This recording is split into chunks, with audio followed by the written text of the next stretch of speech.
and responsibilities of investors and host states. And then also from the African Continental Free Trade area, which is also coming in, that is also going to play an important role as to what they should do, because depending on what the parties decide, whether or not they want the document to apply on African investors only or to all investors, that would mean that they have to put in line their investment regime in line with the African Continental Free Trade area. So that would also be a good point of departure in terms of that. And then in terms of their institutional framework, one of the things that we noted is that whilst they have an institution that deals with certain matters, there's still a lot of departments that that deal with investment matters in different other bodies, and all of them don't know what is happening within the other departments. And this became apparent as we spoke to them because they were all in one room. So that's also something that they need to do, is to operationalize a one-stop shop framework, and also to just also have an overarching policy framework that informs what the institutions should be and that informs what the legislation should be. So I think in terms of that is what they need to do in starting to think around that, and also to just terminate their bilateral investment treaties. They have about 7, and there's no real benefit that has been seen from these particular systems. And then the last thing in terms of investment contracts, there's a lot of investment contracts that they've signed with China, and they've lost a lot of money because all of those contracts, they were overstated, and they have to pay debts for infrastructure that was built that is not also of a quality nature.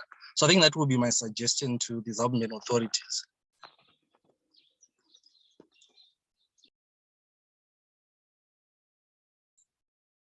Yeah. Okay. All right.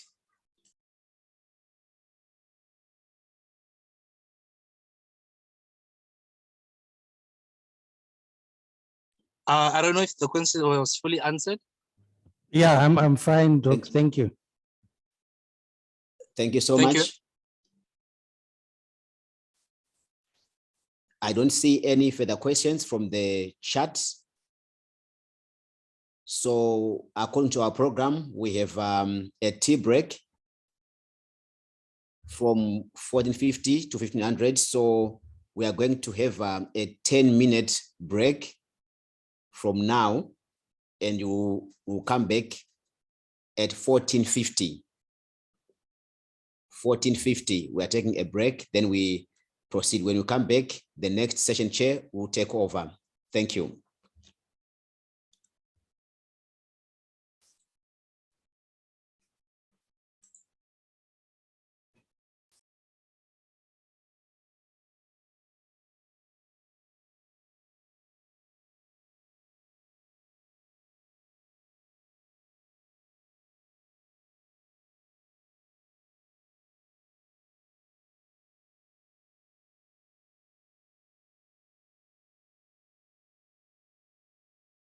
Thing is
Good afternoon to you all, ladies and gentlemen.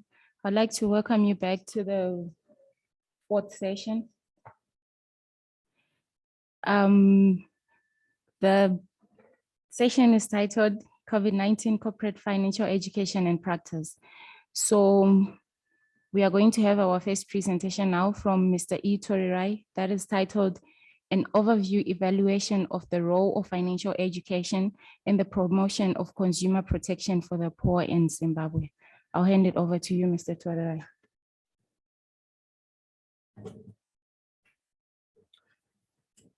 Thank you, Chair. Good afternoon, good day to everyone. My presentation is titled An Overview Evaluation of the Role of Financial Education in the Promotion of Consumer Protection for the Poor in Zimbabwe.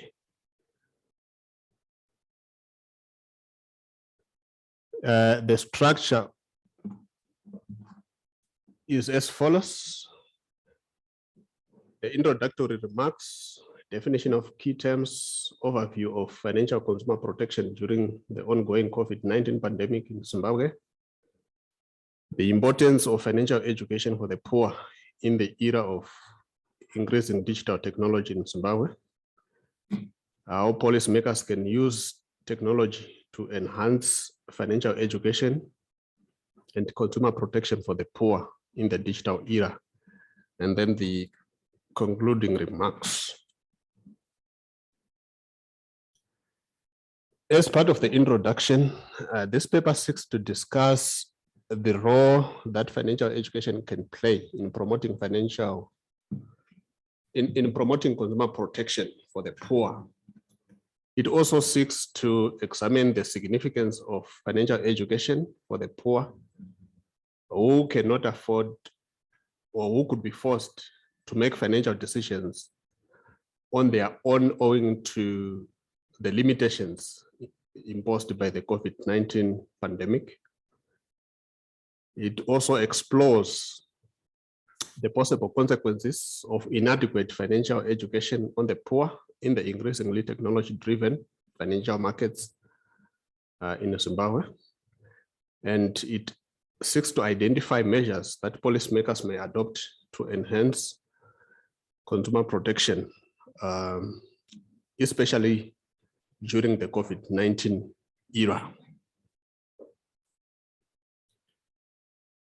I will define the key terms that are used in this paper. The first one is consumer protection, which refers to the provision of sound legal and regulatory safeguards that adequately promote the rights of consumers and provide the necessary redress mechanisms in the event of disputes. Financial education, it refers to the process by which the government, regulatory bodies, and education institutions inform and teach consumers on the concepts, opportunities, risks, rights, and redress mechanisms in financial matters. I also look at financial literacy, which refers to the capacity by the poor financial customers to familiarize with and understand financial products and services, especially their benefits and risks, in order to make informed choices. The poor in this regard refers to individuals probably with low education and who earn below the prescribed minimum wage, or those who live below the poverty line. Then we are also looking at digital financial services, which are financial services that are delivered using technological devices such as mobile phones. In this regard, we are looking at mobile money, cryptocurrencies, and etc.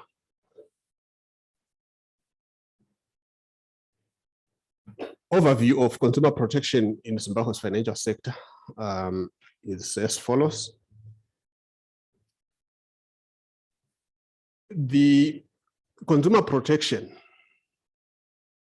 can be premised on the following three goals. The first one would be effective mediation, which is achieved through commercial law, such as the Banking Act, Securities and Exchange Act, Insurance Act and the Pensions and Provident Fund Act.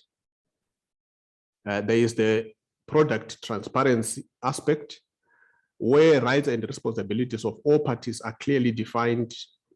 Product terms and conditions are clear. The language used is convenient, and advertising is done in an ethical manner. And the third one is fair and ethical treatment of consumers, which relies on robust complaints procedures and set timelines for responses. The Organization for Economic Cooperation and Development argues that one of the best ways to ensure effective consumer protection is by providing sufficient financial education to consumers, especially the poor. There is a general consumer protection statute in Zimbabwe, which is the Consumer Protection Act. It applies to all sectors of the economy, including the digital financial services sector. The Consumer Protection Act provides for the right to consumer education and awareness that should be incorporated into the educational sector or educational system in Zimbabwe. This is in section 9 of the said act. However, there has not been sufficient incorporation of financial education in Zimbabwe's primary and secondary education curriculum. Consequently, there has not been sufficient financial instruction or teaching for many people in Zimbabwe. Although Zimbabwe has a relatively high general literacy and numerous levels compared to other developing countries, financial literacy remains very low, even among the educated.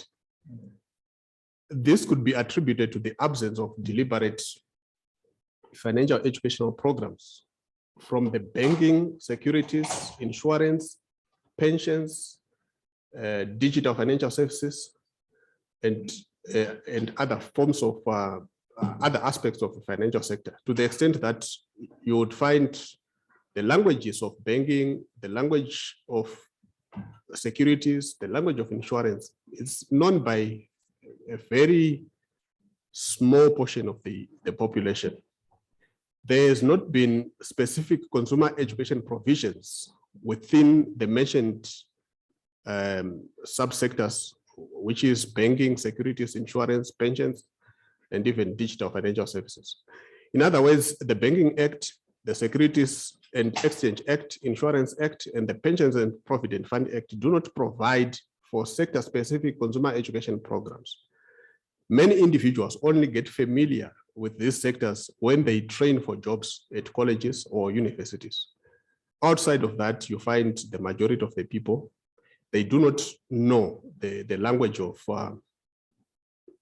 banking, they do not know the language of insurance, they do not know the language of securities. As a result, only a limited number of people are literate enough to know the financial concepts, opportunities, risks, and where to go in cases of grievances.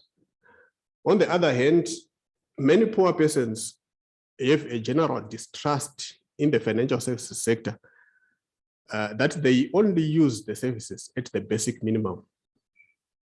And this distrust goes way back to the beginning of the 21st century, around 2000, when there has been crisis after crisis in the financial services sector up to this day in Zimbabwe. As a result, people have very little confidence in the financial services sector.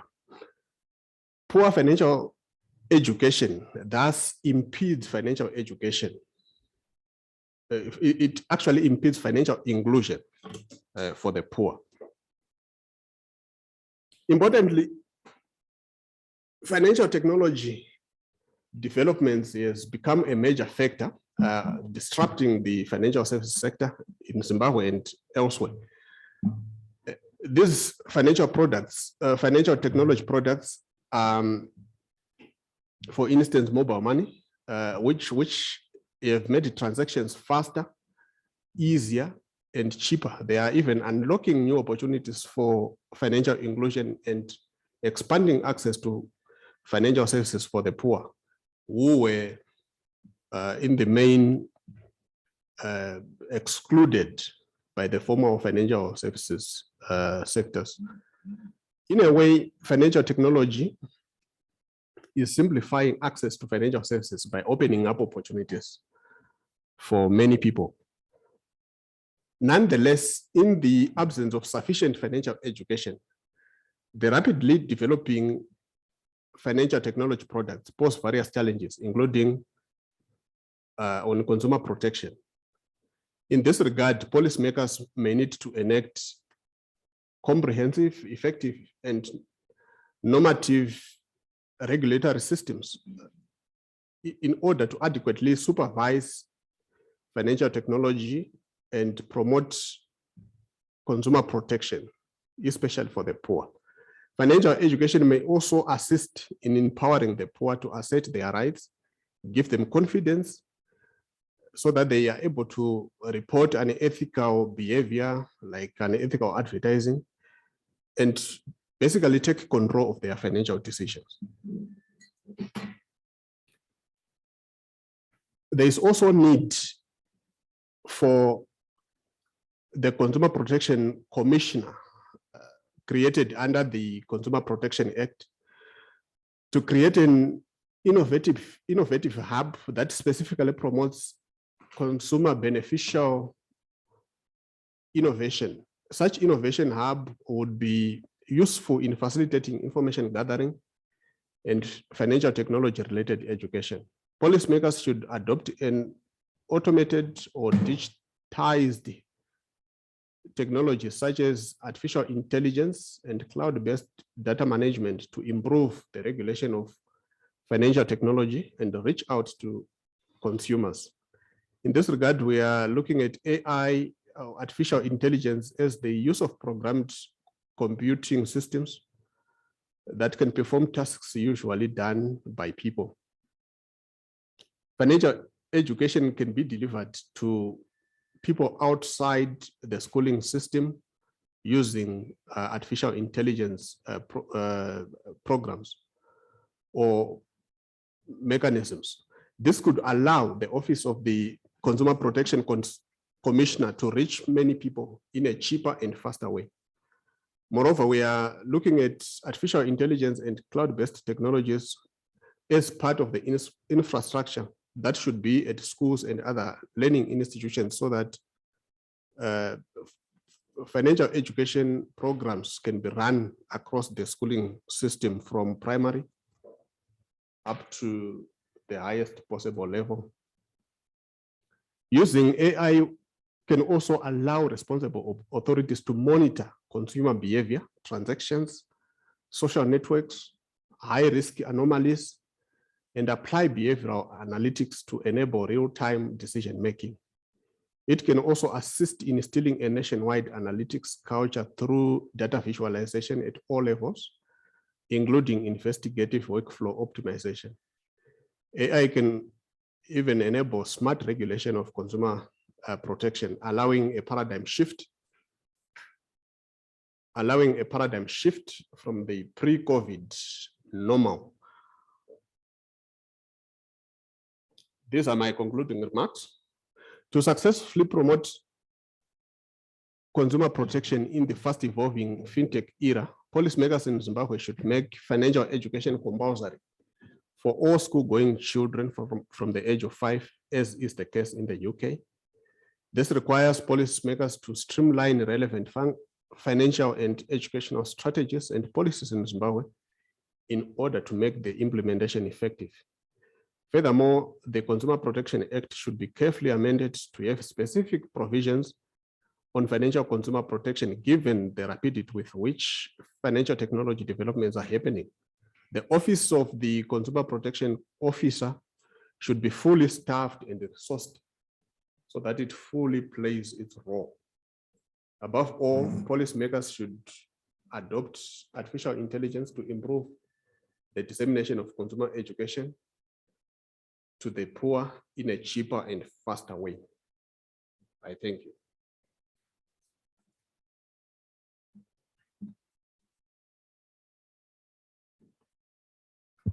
Thank you very much for the insightful presentation, Mr. Torirai. Colleagues, to all those who have questions regarding any presentations in this session, you may write them in the chat and then we'll address them at the end of the session. Now we are moving on to our next presentation from Mr. P.T. Makau. The presentation is entitled A Legal Analysis of the Challenges Affecting the Promotion and Regulation of Financial Education for Low-Income Earners in South Africa. Over to you, Mr. Mahal. Thank you very much, Ms. Munezi. Good afternoon once again, colleagues. As Ms. Munezi has said, the title of my presentation is A Legal Analysis of the Challenges Affecting the Promotion and Regulation of Financial Education for Low-Income Earners in South Africa. Now, this is the structure of my presentation. I will offer some introductory remarks and then provide definition for key terms, as well as deal with the challenges, which is the main focus of this presentation, the challenges which are affecting the promotion and regulation of financial education, especially for low-income earners in South Africa. And then, of course, I will offer some concluding remarks in the end. This is a work in progress. It is a paper that I hope to submit for consideration at the Speculum Juris special issue. Now, this paper, it seeks to discuss the challenges that are really affecting the promotion and how the financial education is being regulated, especially for low-income earners in South Africa. So I will discuss also the possible recommendations on how the regulation and promotion of financial education could be enhanced to benefit and equip the low-income earners in South Africa. And then, so in this regard, some of the challenges that I will talk to include the absence and the inadequacy of key definitions, as well as the lack of legislation for the regulation of financial education in South Africa. I will also talk to the lack of resources, the skills, and the capacity to fully develop and promote financial education programs in South Africa. And then I'll also talk about the cooperation between the regulatory bodies, financial exclusion, as well as the lack of measures for imposing responsibility on financial consumers. These are some of the challenges that I will be discussing on this presentation. Now, the term financial education, as defined by the OECD, is that financial education entails the process by which financial consumers can somehow improve their understanding of financial products so that they can understand the financial concepts and the risks that are involved through, of course, the information, making information available, instructions, as well as objective advice on how to develop their skills and ensure that they have the necessary confidence to become more aware of financial risks, the opportunities that are available as well, so that they can be able to make better and informed decisions, so that they can know where to go for help regarding making prudent and sound financial choices and decisions, so that in the end, they can improve their financial well-being. The term financial exclusion refers to the removal, the exclusion, and the prohibition of certain persons from accessing the various financial products and services, which includes loans, credit, the use of credit, bank accounts, by the relevant, of course, financial services providers. And then the low-income earner would refer to a person who is vulnerable, a financial consumer who is vulnerable financially, including those who earn a limited financial, income, who do not have sufficient disposable income to cover their financial needs. The first challenge that I am talking to is the absence and inadequacy of key definitions. The term financial education in South Africa currently, it is not defined in any legislation. The NCA, the CPA, as well as the FSR Act, they do not provide a definition of what the term financial education is. Also, the term low-income earners is not expressly defined under any legislation, including the NCA, the CPA, and the Financial Sector Regulation Act. The only key term that the policymakers have tried to define expressly, it is that financial literacy, where in terms of the recent amendment to the NCA, the one from 2019, where financial literacy is defined as the knowledge, the ability, and the opportunity to make sound money management choices by financial consumers to improve their finances. Well, this is also not quite comprehensive, this definition. So in this regard, the lack of adequate definitions could have in a way influenced the poor promotion and regulation of financial education for low-income earners in South Africa. The second challenge that I'm talking to, it is the lack of specific legislation that expressly and specifically deals with the promotion and regulation of financial education. There is no legislation in South Africa at present that has been solely dedicated for the regulation and the promotion of financial education for financial consumers in South Africa. Well, the NCA, the CPA, and the FSR Act, they do make partial provision for the regulation of financial education in South Africa.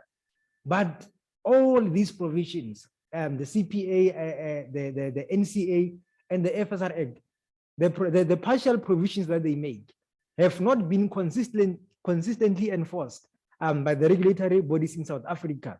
So in this regard, we need to have legislation that will deal specifically with the promotion of financial education, especially now during the time of COVID-19, so that we can help the consumers to have the necessary skills and confidence so that they can make more opportunities on how to make informed financial decisions and choices.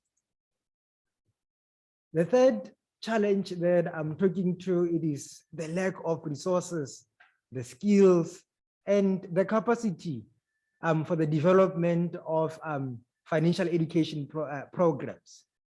There is a lack of availability of resources, and this has affected the development of financial education programs in South Africa. For instance, during the tenure of the FSB, the Financial Services Board, the FSB failed to achieve success in terms of developing and promoting necessary programs for financial education in South Africa.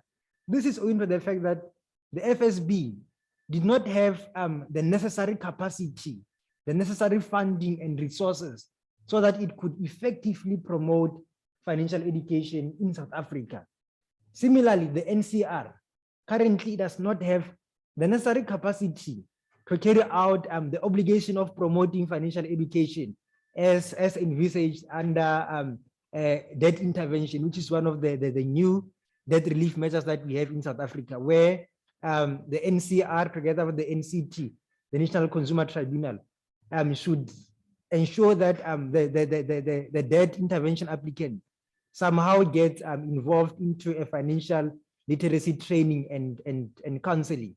The NCR does not have the capacity to carry out this obligation. So the regulatory bodies in South Africa, they need to ensure that they adopt the necessary measures so that they can respond, especially to the socioeconomic challenges that have been posed by the COVID-19 pandemic to promote financial education in South Africa.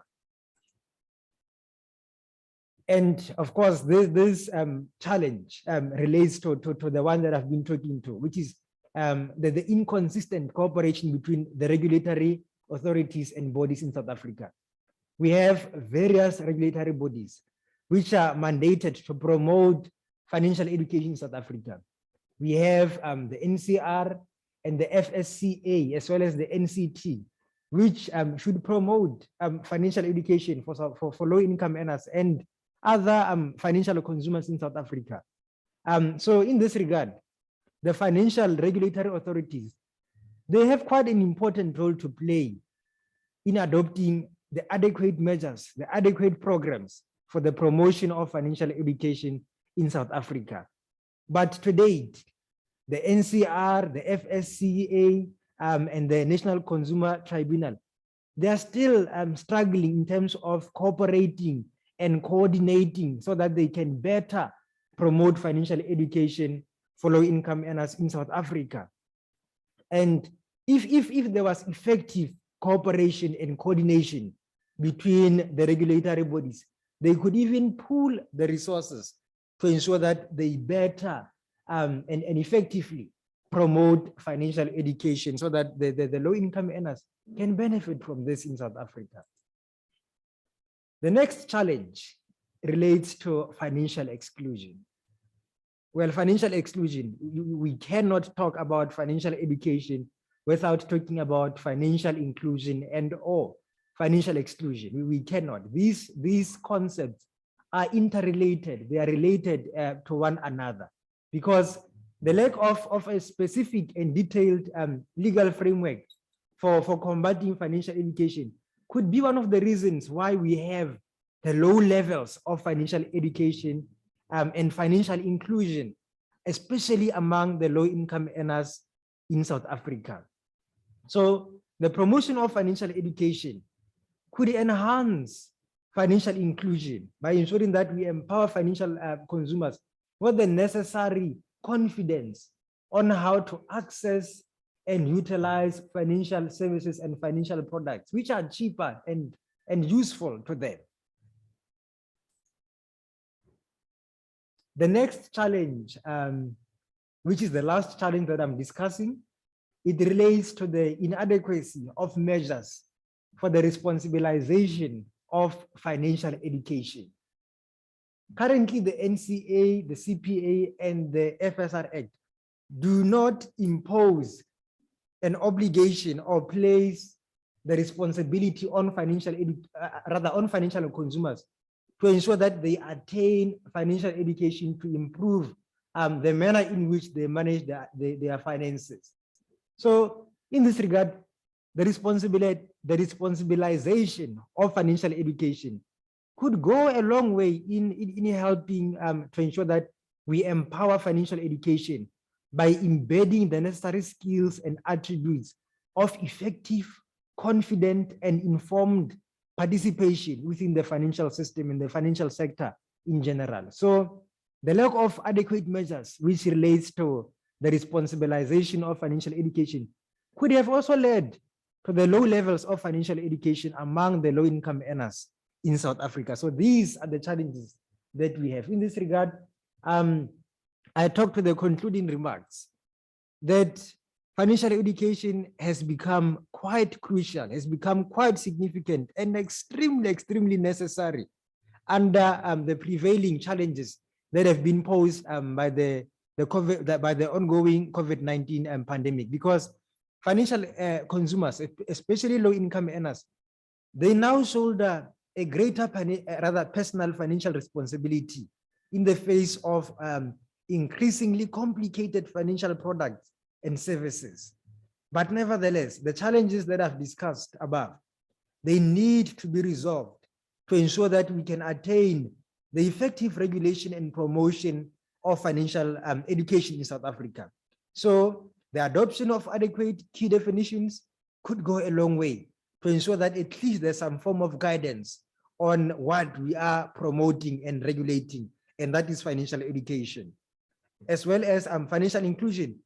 It should be rolled out by the government, the relevant stakeholders, to ensure that they address the problem of financial exclusion, which could have contributed or contributes to the low levels of financial education among the low-income earners in South Africa. So the government, the regulatory bodies, which includes the NCA, the FSCA, rather the National Credit Regulator, they should ensure that they adopt the necessary measures so that they can coordinate and cooperate better to pool the resources to promote financial education for low-income earners, especially in South Africa. Lastly, the responsibilization of financial education should be imposed on financial consumers, but this should be done where there are means and opportunities for financial consumers to improve their financial education. So where someone does not take the steps, the necessary measures to improve their financial education, whereas there are opportunities for them to do so, we need to then impose responsibilization of financial education on such financial consumers. Thank you very much.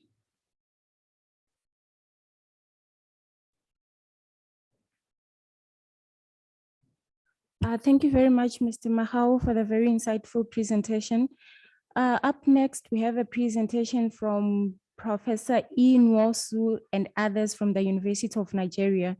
The presentation is titled Securities Market Regulation and Poverty Reduction in Nigeria, Localizing Goal 1 of the Sustainable Development Goals in the Post-COVID-19 Era. Over to you, Professor and colleagues. Thank you. Thank you very much. The presentation is done by nwu-pukke on behalf of the team led by Professor Edith Nwosu, the Deputy Vice Chancellor, University of Nigeria, Enugu campus, and a professor of company law. So our topic is on securities market regulation and poverty reduction in Nigeria, localizing goal 1 of the Sustainable Development Goals in the post-COVID-19 era. Now, by way of introduction, we started by stating that internationally, the number of people living in extreme poverty declined from 36% in 1990 to 10% in 2015. Nevertheless, the pace of change is decreasing, and the COVID-19 crisis risks reversing decades of progress in the fight against poverty. According to the United Nations, the economic fallout from the global pandemic could increase world poverty by as much as 500 million people, or 8% of the total human population. This will be the first time since 1990 that poverty has increased globally in 30 years. Now, poverty represents an important challenge, and eradicating same is an indispensable requirement for sustainable development. Consequently, all stakeholders in society are expected to accept a level of responsibility in reducing poverty. Now, the 2030 United Nations Agenda for Sustainable Development has placed emphasis on both the engagement of economic actors, including securities markets, in realizing the Sustainable Development Goals, one of which is poverty reduction. Accordingly, economic actors are expected to accept a level of responsibility in alleviating poverty. Now, there is therefore an increasing tendency to integrate securities market regulation with poverty reduction in particular, and the SDGs in general. The United Nations Sustainable Stock Exchanges Initiative endorses the integration of stock exchanges regulation with sustainable development. Despite the existence of studies on sustainable development in securities market in Nigeria, there is no known study on the integration of securities market regulation with the reduction of poverty in the country. This paper therefore assesses the legal and policy frameworks for sustainable investment practices in Nigeria's securities market and identifies the relationship between Nigeria's security market and poverty reduction. Now, in order to achieve our aim, we had to start first by conceptualizing sustainable development. And we said that the concept of development itself is seen as the multidimensional changes involving progress or improvements in structures, institutions, the general aspects of life of a given people, and entails the acceleration of economic growth, decline of poverty, and the reduction of inequality. Sustainable development for the purpose of this is taken to mean the ability of society to maintain these improvements in structures and institutions without destroying the balance between business and environment. Now, a good definition of what sustainable development is that given by the in the Brundtland report by the World Commission on Environment and Development, which defines it as the development that meets the needs of the present without compromising the ability of future generations to meet their own needs. Now, the Sustainable Development Goals themselves, officially known as Transforming Our World, the 2030 Agenda for Sustainable Development, is a set of 17 aspirational global goals with 169 targets between them.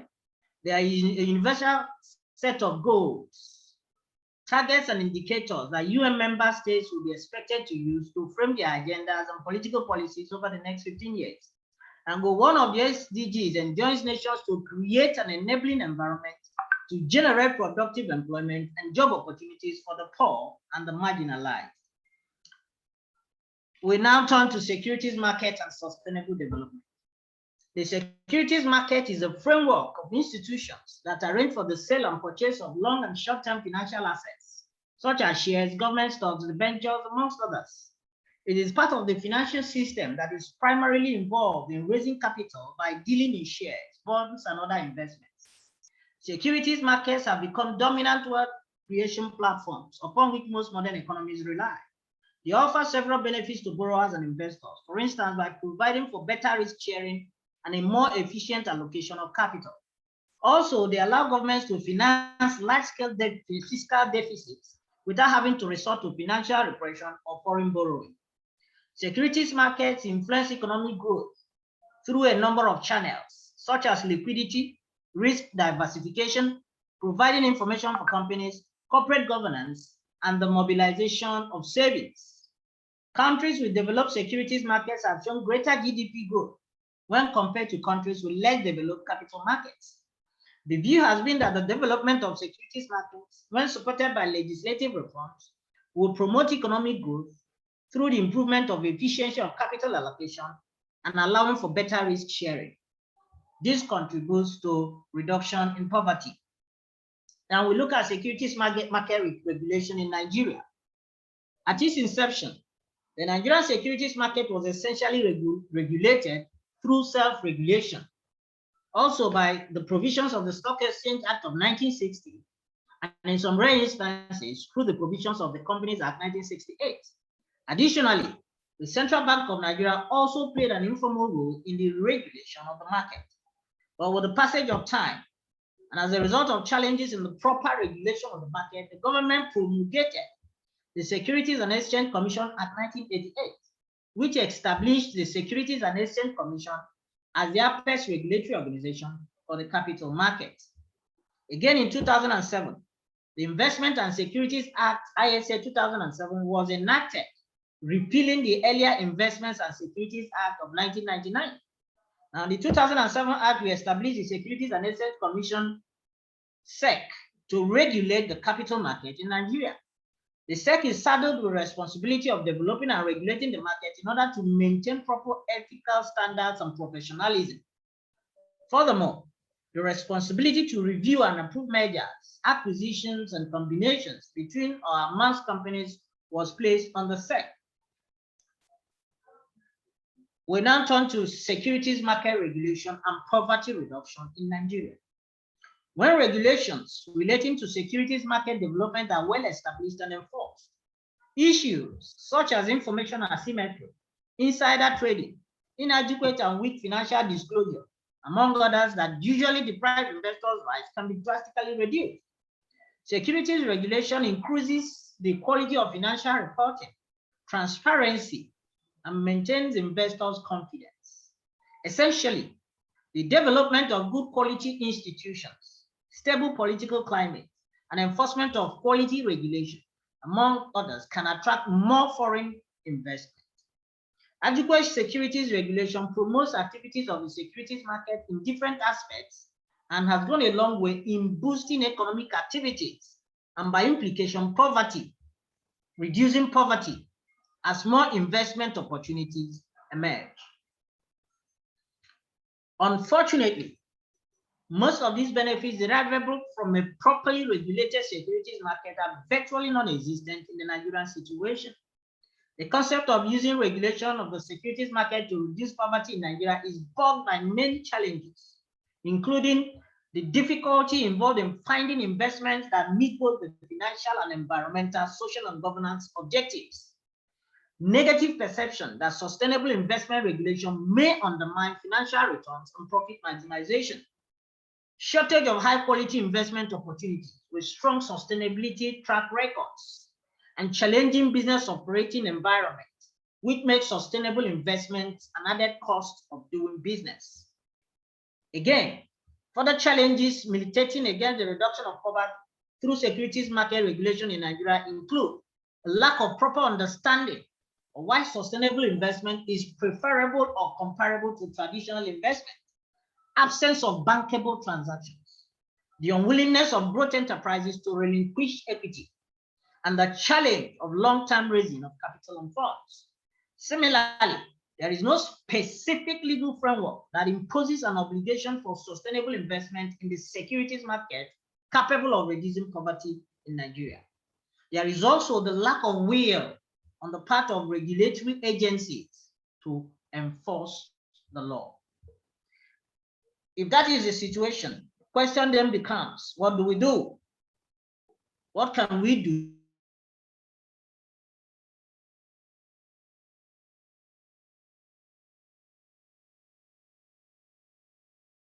to enhance securities market regulation?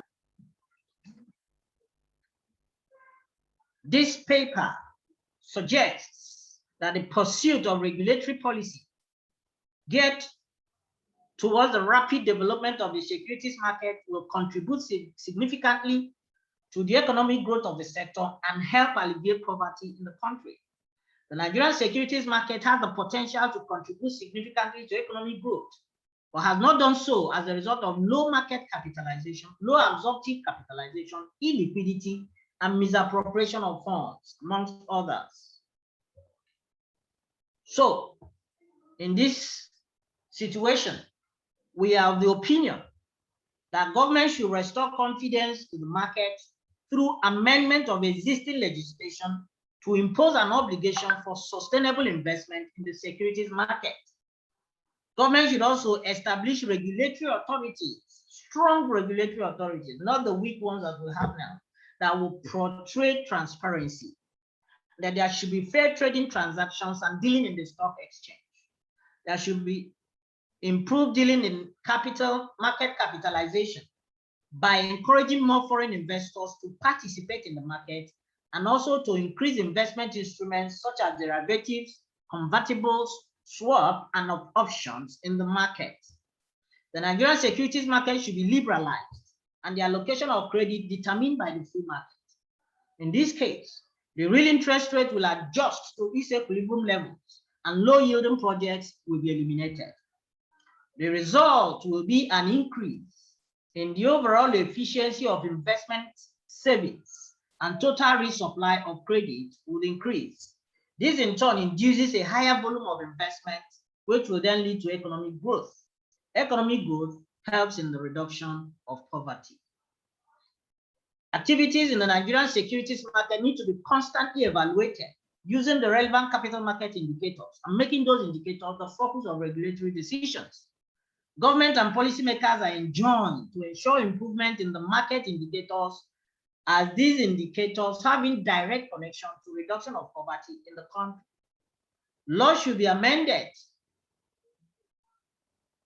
encouraging more corporations to get listed on the floor of the market.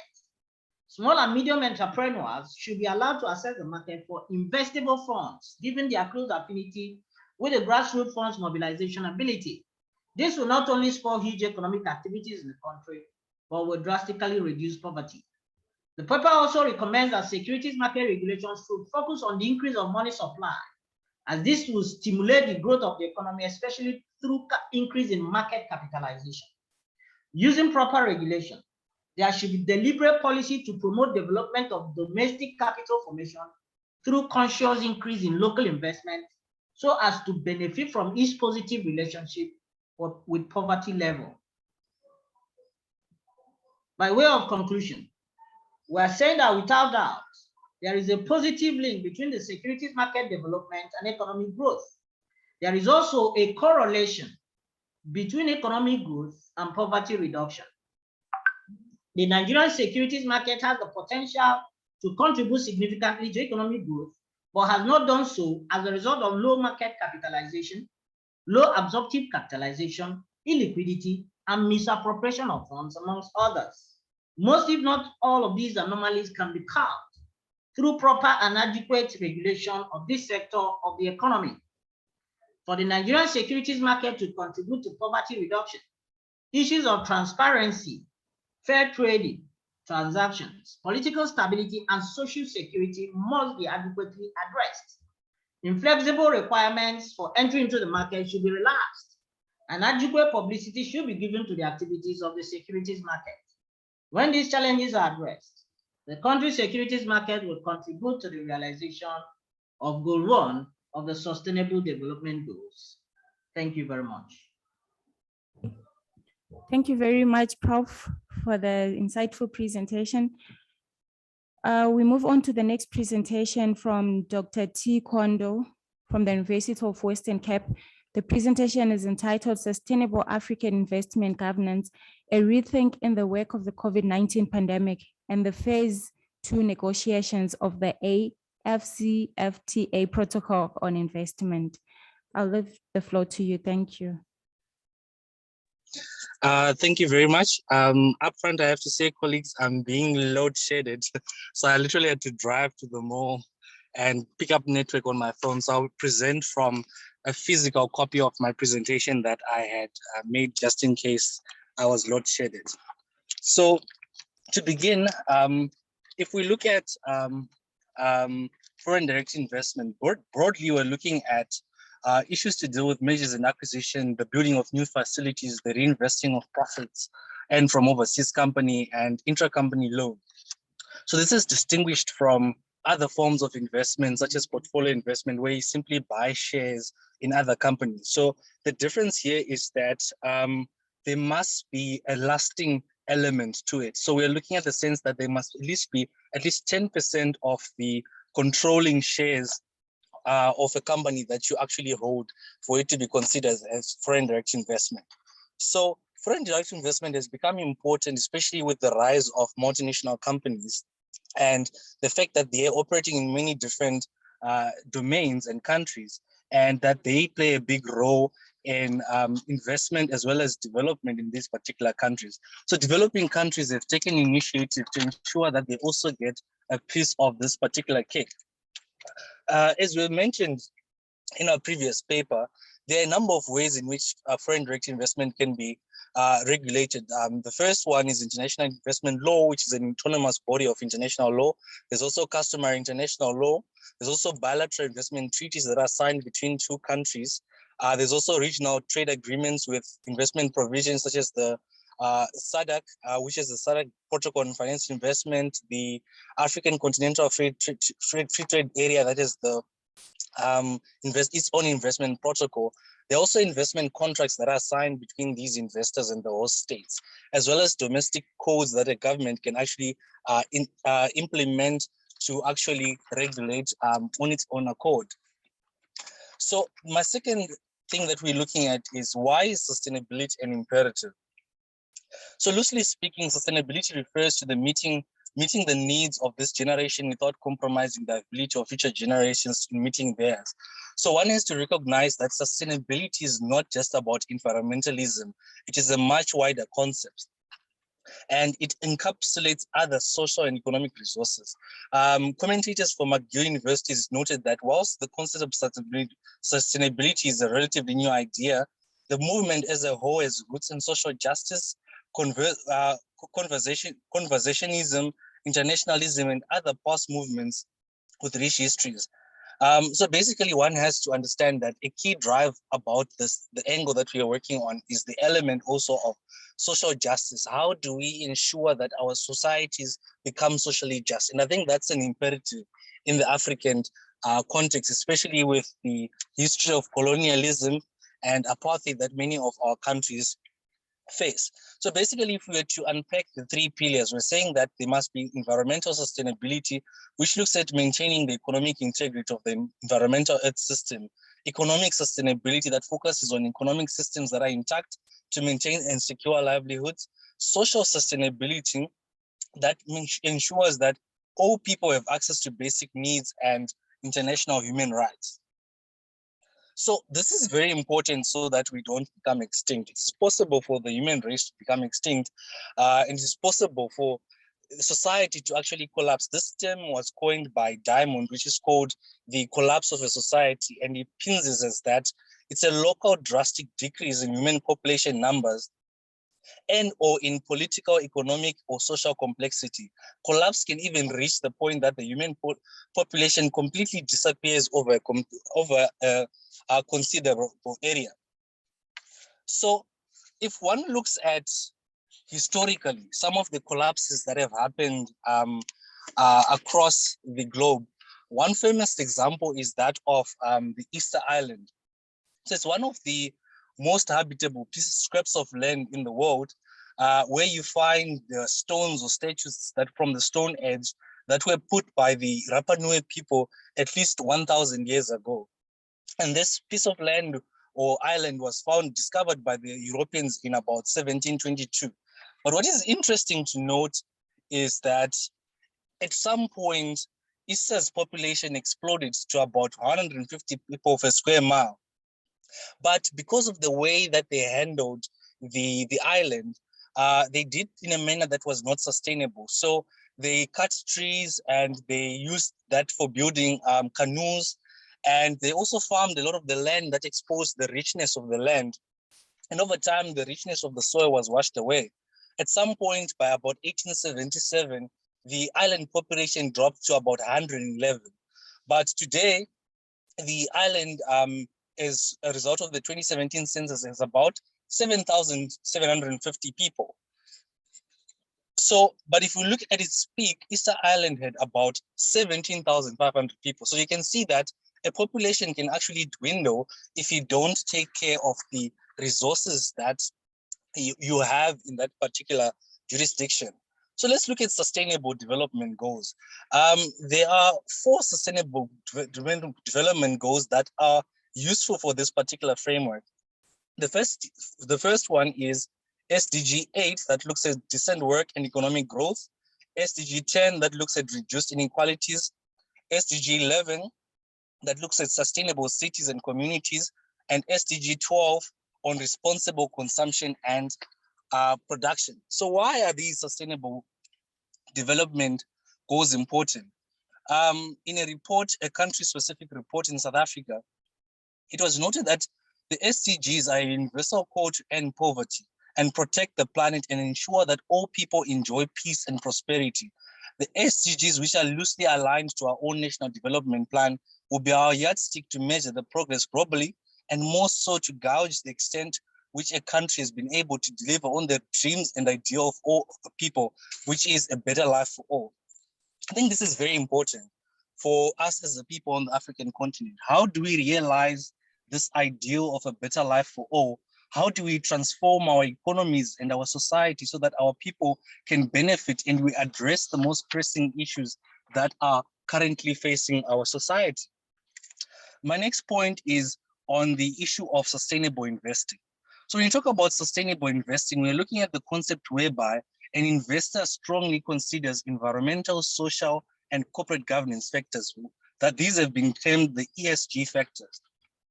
So basically, this involves investment focusing on companies that want to tackle climate change, environmental destruction, while promoting corporate responsibility. So basically, these companies are trying to tackle some of the phenomenal challenges that we are facing as the human race by using these ESG factors. But what is important to note is that these ESG factors are driven by a few things, which includes personal values and goals, the institutional mission, the demands of clients, the constituencies or plan participants. So sustainable investors aim for strong financial performance, but also believe that these investments should be used to contribute to social, environmental, and governance practices. So these particular type of sustainable investments have grown over time. If one looks at mutual funds that are based on sustainable investments between 2013 and 2018, they actually measure up to about $2 trillion. So that's a lot of money that is based on sustainable investing. So, but the challenge with sustainable investment is the fact that it is focused on the investor. It considers whether the investor is willing to invest in a sustainable enterprise. But however, what is missing from this particular analysis is the role of the regulators and governments. So this is important because once you introduce the government into the mix, you also have the compliance framework that is not only voluntary and waits upon the good conscience of the investor to actually do the right thing with regards to their investment. So my next point is that I'm advocating for the introduction of a system of sustainable investment governance. So we're just not focusing on the ESG factors, but we're having this ESG framework in the context of a governmental framework. So the concept of sustainable investment governance has not yet been discussed. The focus has been on the aspect of ESG. And I would like to think that the sustainable investment governance is the process of setting in place systems from the regulatory perspective that account for environmental, social, and economic issues. It has so far been loosely been done by adding a provision on sustainability within an investment document. So for example, the draft Pan-African Investment Code seeks to promote and facilitate and protect investments that foster sustainable investment. So, but the Pan-African Code is one document that has a bit more than others, just the random provision. If you look at their Article 19, it's a bit deep in terms of what they cover and encapsulate. It provides that investments shall meet national and internationally acceptable standards of corporate governance for the sector involved, in particular for transparency and accounting practices. In this regard, member states, public bodies, and companies are encouraged to improve the legal, institutional, and regulatory frameworks for corporate governance. It also goes to say that the investor shall ensure that there is equitable treatment for all investors and shareholders in accordance with national laws, encourage active cooperation between corporations and stakeholders in creating wealth, jobs, sustainability, and financially sound enterprises. Similar provisions are also contained in the SADC protocol on finance and investment. In Article 11 of the document, it provides for domestic health, safety, and environmental measures. So the question now becomes whether or not these particular provisions, once-off provisions within a document, are enough to solve the challenges that we face on the continent. So if you look at issues that we've had, for example, the Shell oil spill, or the issues with regards to the copper belt, the damage that has been left by investors, or even in general, the debt crisis left by infrastructure investment by Chinese in the Zambian context. So this brings us to the phase 2 negotiations on the African Continental Free Trade Area. In Article 4 of the ACFTA, it speaks about the issue of cooperation on investment, intellectual You're left property. with 1 minute, Doctor.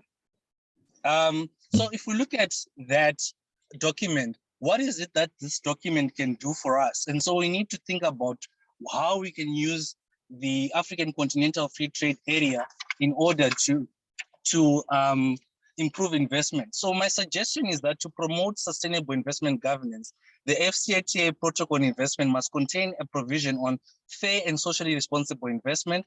This provision should contain detailed sub-provision canvassing critical issues that have been covered in this document.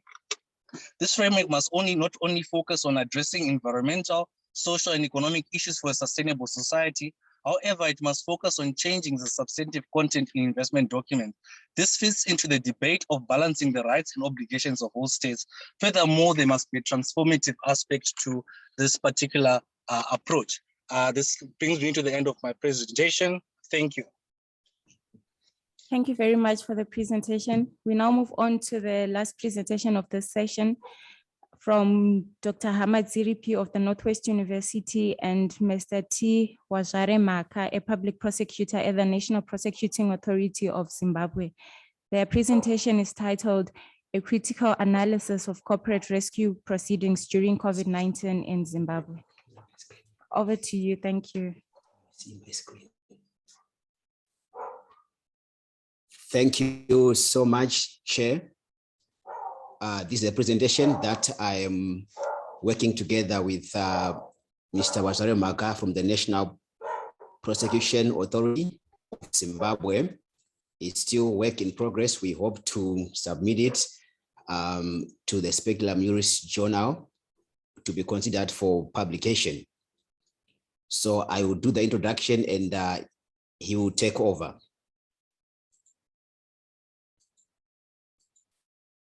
All right, the title, as you've heard from the chair, A Critical Analysis of Corporate Rescue Proceedings During COVID-19 in Zimbabwe. Here is the outline of the presentation. Shall we have an introduction which will be followed by the purpose of the presentation. Then we have a brief look at what corporate rescue proceedings entail in the context of Zimbabwe.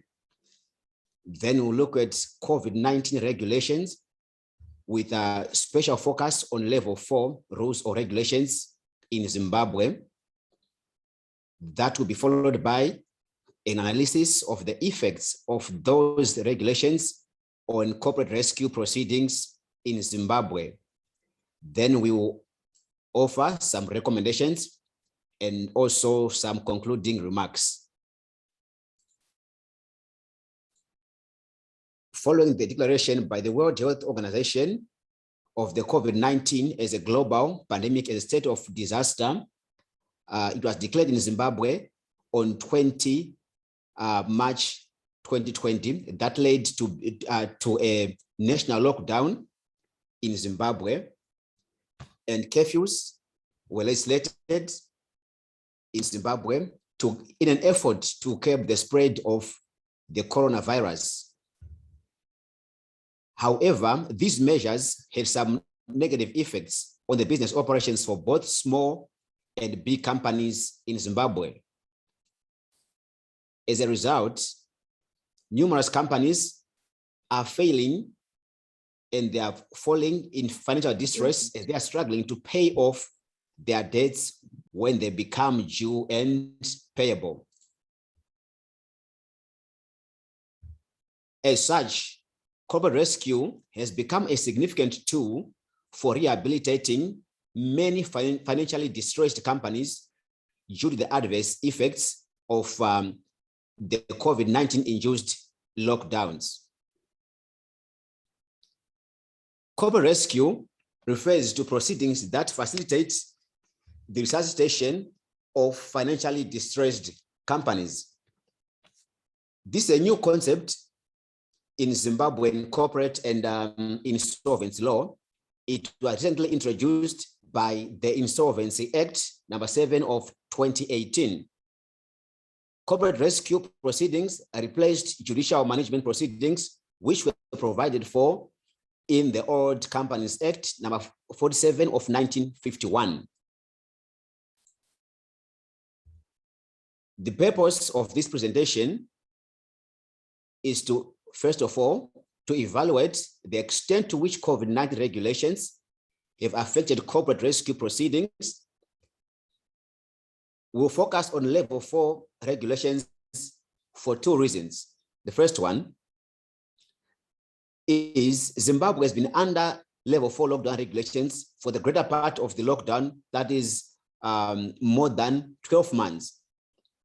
Also, level 4 has the most stringent regulations which have negatively affected business operations and corporate rescue proceedings in Zimbabwe. In this presentation, we also seek to suggest recommendations on how to employ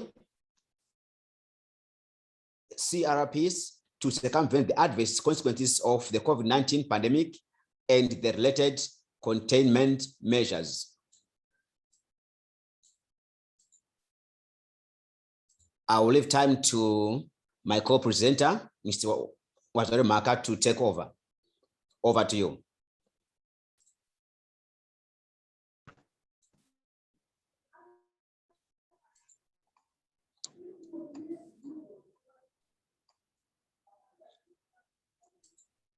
Mr.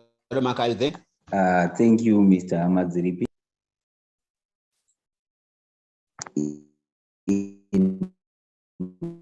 Indeed, does everyone hear me? Yes, we can hear you. No. Thank you.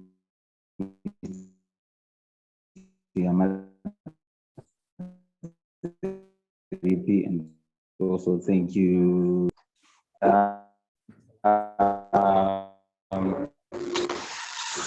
Indeed, Mr.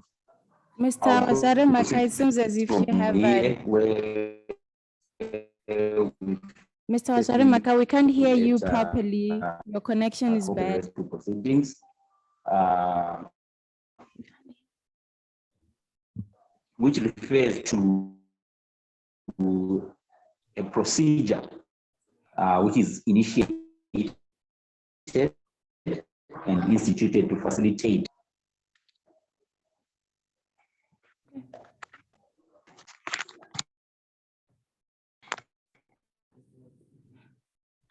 Dr. Ahmad Can Ziripi, you provide? may you please intervene? Ms. Washarimaka, your connection is a bit weak. Can I take over from this side? Yes, please do so. Thank you. Thank you. Let's look at corporate rescue proceedings briefly. In Zimbabwe, corporate rescue proceedings are accessible to companies that are in financial distress. And what we mean by that is for a company to be considered as one that is financially distressed, it must appear to be reasonably unlikely that the company will be able to pay all of its debts as they become due and payable within the immediately ensuing 6 months. Then the second aspect of financial distress is when it reasonably appears that the company will become insolvent within the immediately ensuing 6 months. You can refer to section 121, subsection 1, paragraph F of the Insolvency Act of 2018. There are two main ways of initiating corporate rescue proceedings in Zimbabwe.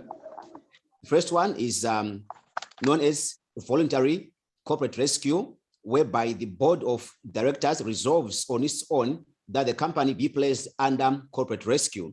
Then the second way of initiating corporate rescue proceedings is through a court order, whereby a court orders that a company be placed under rescue upon application by an affected person. Let's look at voluntary corporate rescue proceedings briefly. The Insolvency Act provides that where the board has reasonable grounds to believe that a company is financially distressed and there appears to be a reasonable prospect of rescuing the company, it may resolve that voluntary corporate proceedings commence in a bid to rehabilitate the company. That's in section 122 of the Insolvency Act.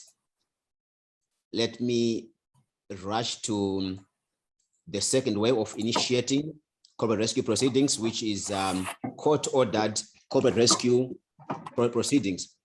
This takes place when an affected person applies to a court, that is the High Court, at any time for an order to place the concerned company under supervision and commencing corporate rescue proceedings. That's in line with section 124 of the Insolvency Act of 2018.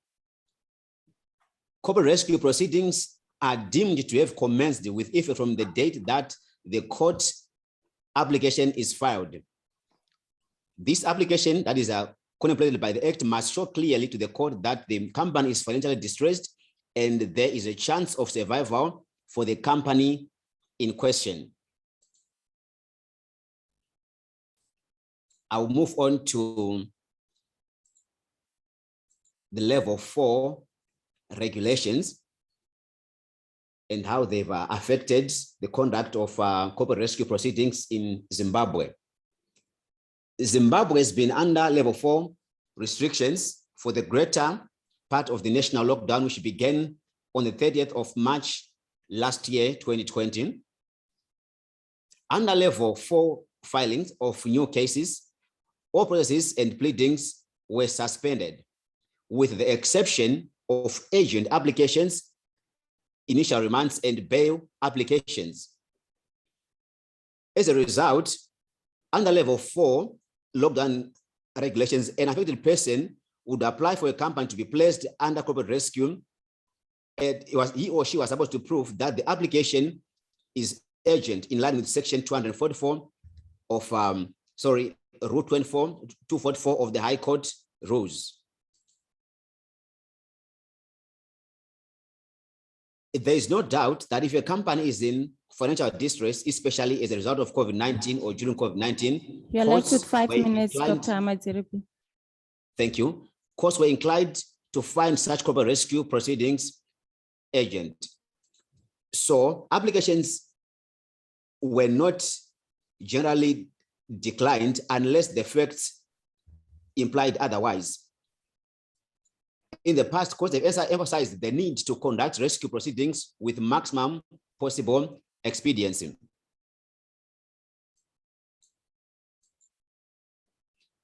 Under level 4 regulations also, the master of the High Court is permitted to deal with urgent matters, which means that it is able to deal with cases where the board of a company files a resolution to be placed under corporate rescue. However, the registrar of companies was closed to the public under level 4 regulations, and that meant that there were no processing of documents and acceptance of filings. This created challenges since Section 122 of the Insolvency Act required the board resolution for corporate rescue to be filed with both the master of the High Court and the registrar of companies for it to commence.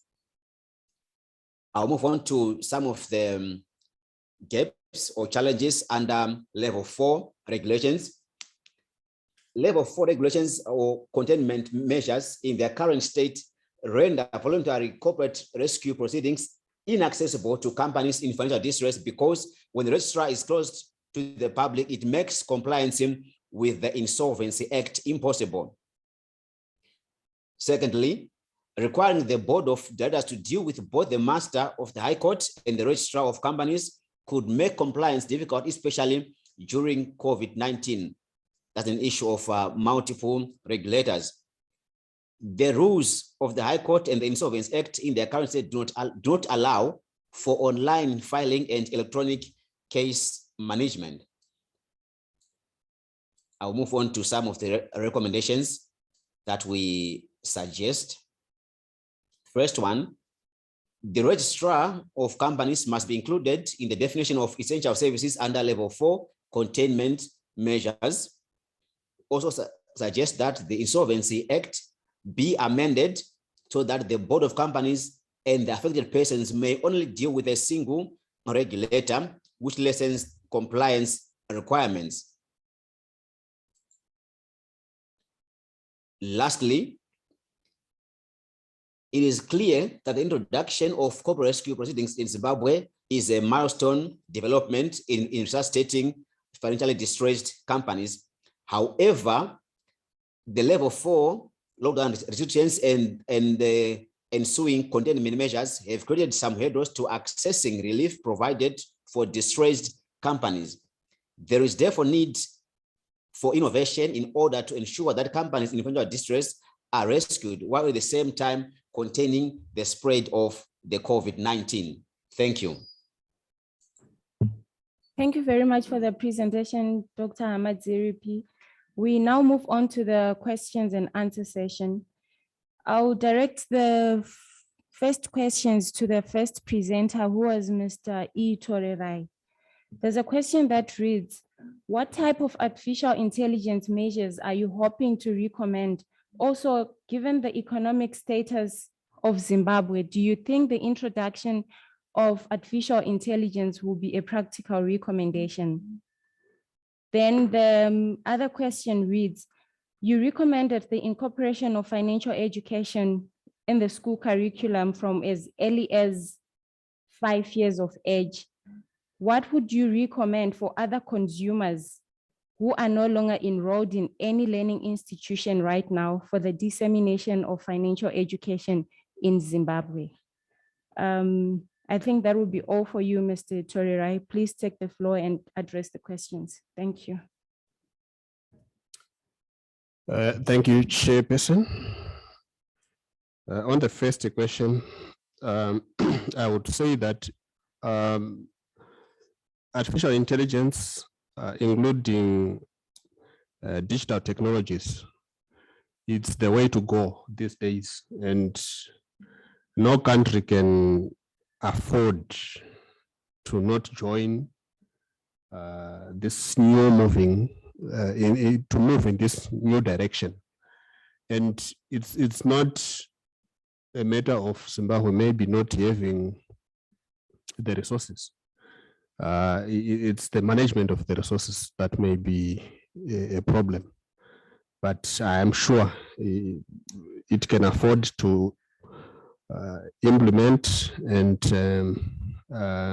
install the necessary infrastructure that can support digital digital facilities that can promote the dissemination of knowledge and promote financial protection in this regard. On the second question, those that are out of school, can you have programs targeted for them specifically through mass media channels, like your radio stations, in languages that people can understand? Ideally, it will be good if programs are targeted in vernacular languages so that it caters for the group within which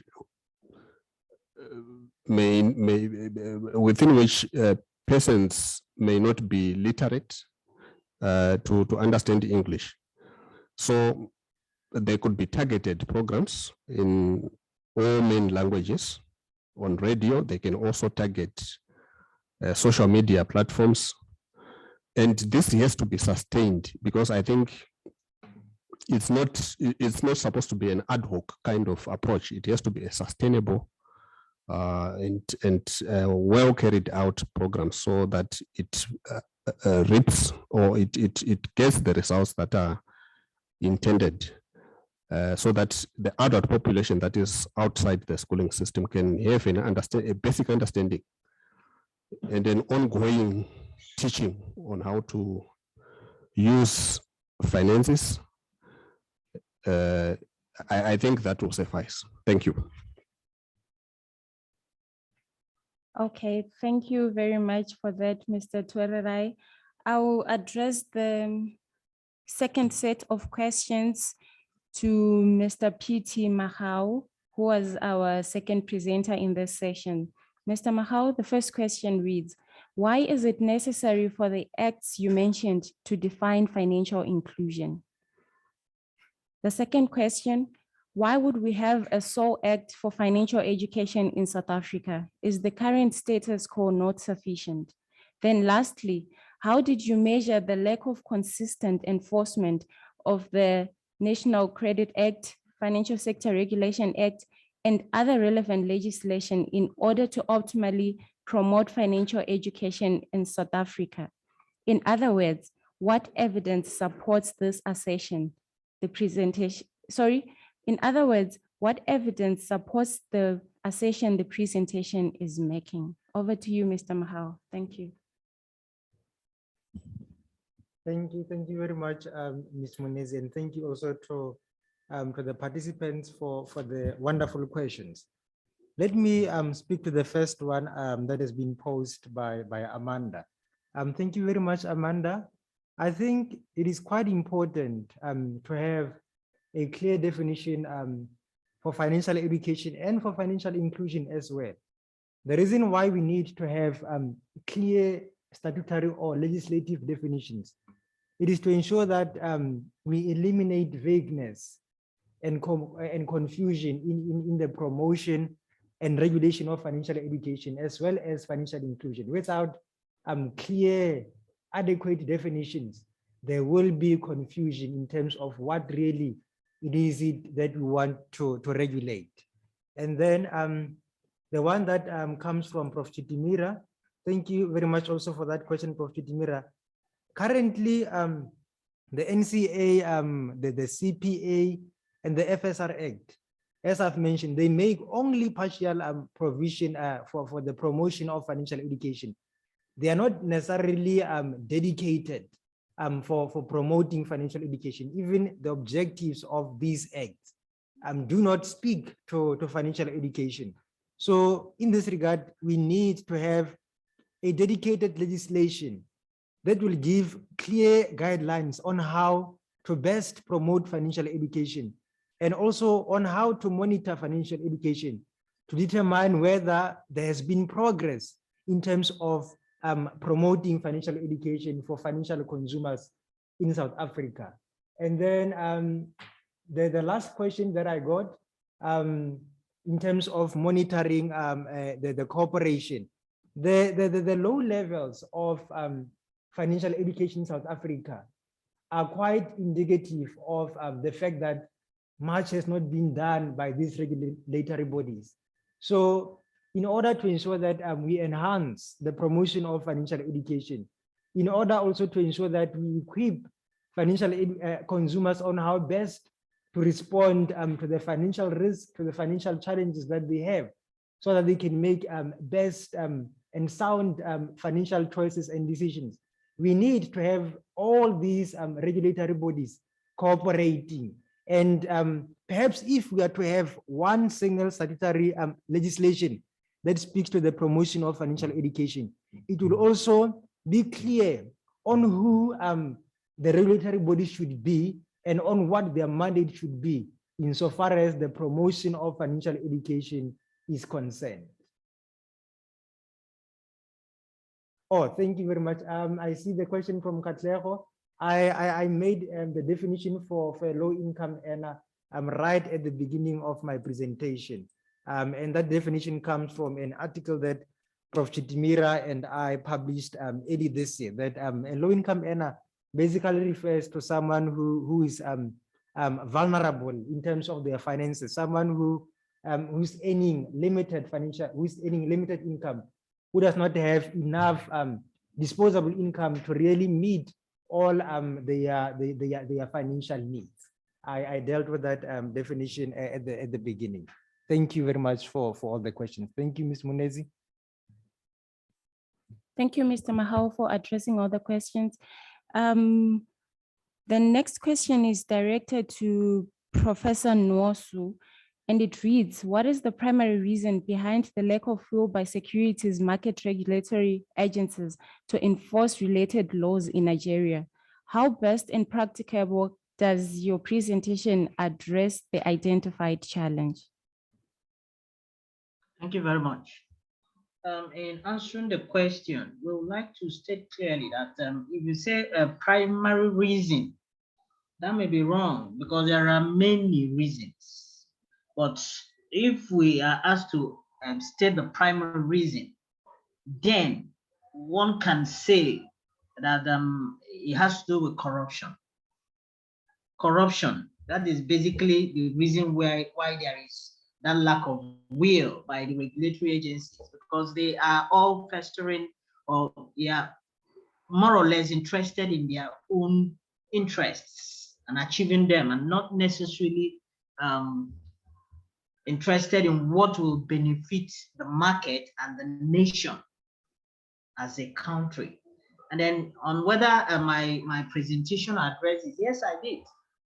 For instance, even in my enhancing securities market regulation for poverty reduction in Nigeria segment, I talked about strong regulatory authorities, and even in the conclusion, I also said that for Nigerian securities market to contribute to poverty reduction, issues of transparency, that is very, very important. It must be addressed.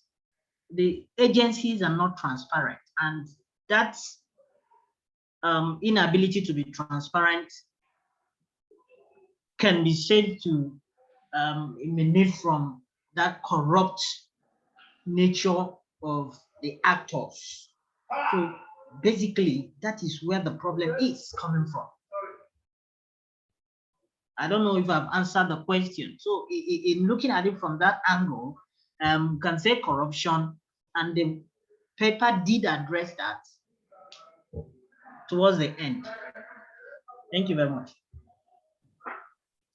Thank you very much for addressing that question. Dr. Kondo, there's a question here for you. It reads, how do we balance and manage the use of controversial energy sources such as coal to drive economic development in the African continental free trade area, whilst balancing the need to achieve the sustainable development goals. For example, China, which is one of the Africa's biggest development partners at present, has stated that it will not fund any coal-based projects moving forward. Over to you, Doctor. Thank you. Thank you very much, Chair, for your question. I think it's a very interesting question that is raised in terms of how we balance the use of these type of controversial resources. And from my thinking, I think we need to look at our alternative sources of energy. I think many countries have now started looking at how do we utilize solar energy, how do we utilize nuclear energy, how do we utilize other forms of harnessing the available energy that we can get from other natural resources. So I think this is an opportunity that we need to look at. But in order to do this, what we need to do is to ensure that at the domestic levels, these countries on the continent begin to open up the market to independent power producers. Because I think what we have in many countries is a situation where we have these natural monopolies as well as statutory monopolies that are in control of these resources, particularly in the energy sector.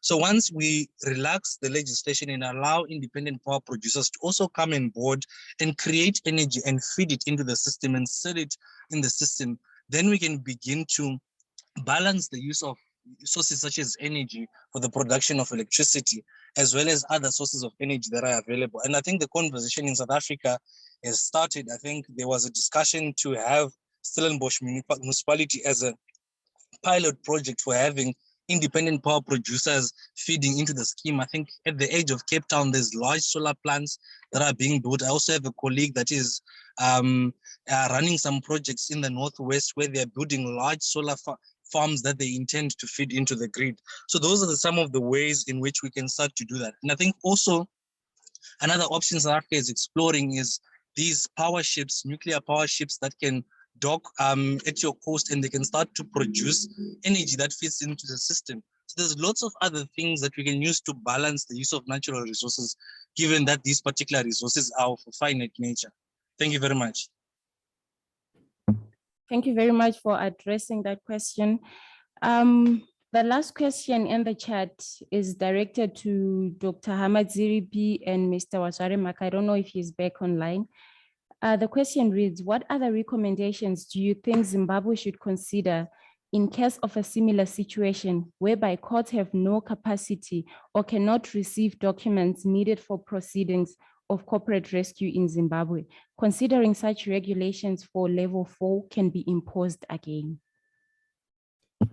Thank you so much, Chair. Thank you for the question. All right.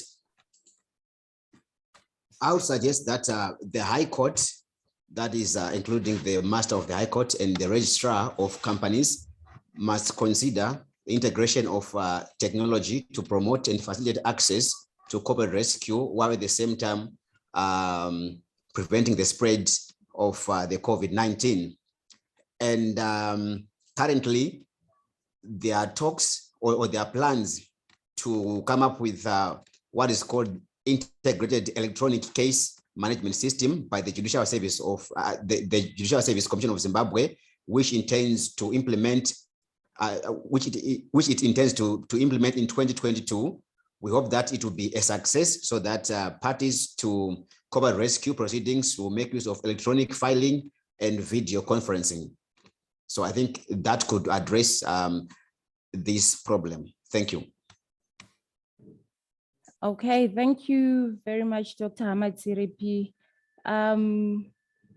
Would there be anyone with any other question, comments, or anything else to say before we close the session? Okay, thank you very much. I guess that will be all from me for now. Thank you.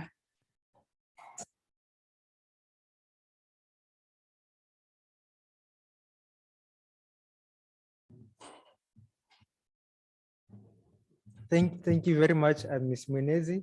We are now moving on to session 5, which should be chaired by Professor Clement Marumahai. I just need to check.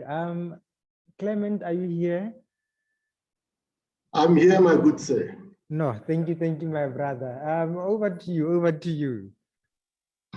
Thank you very much, colleagues. We are just 8 minutes just before we get to 4:30 on my clock, and we have been moving nicely.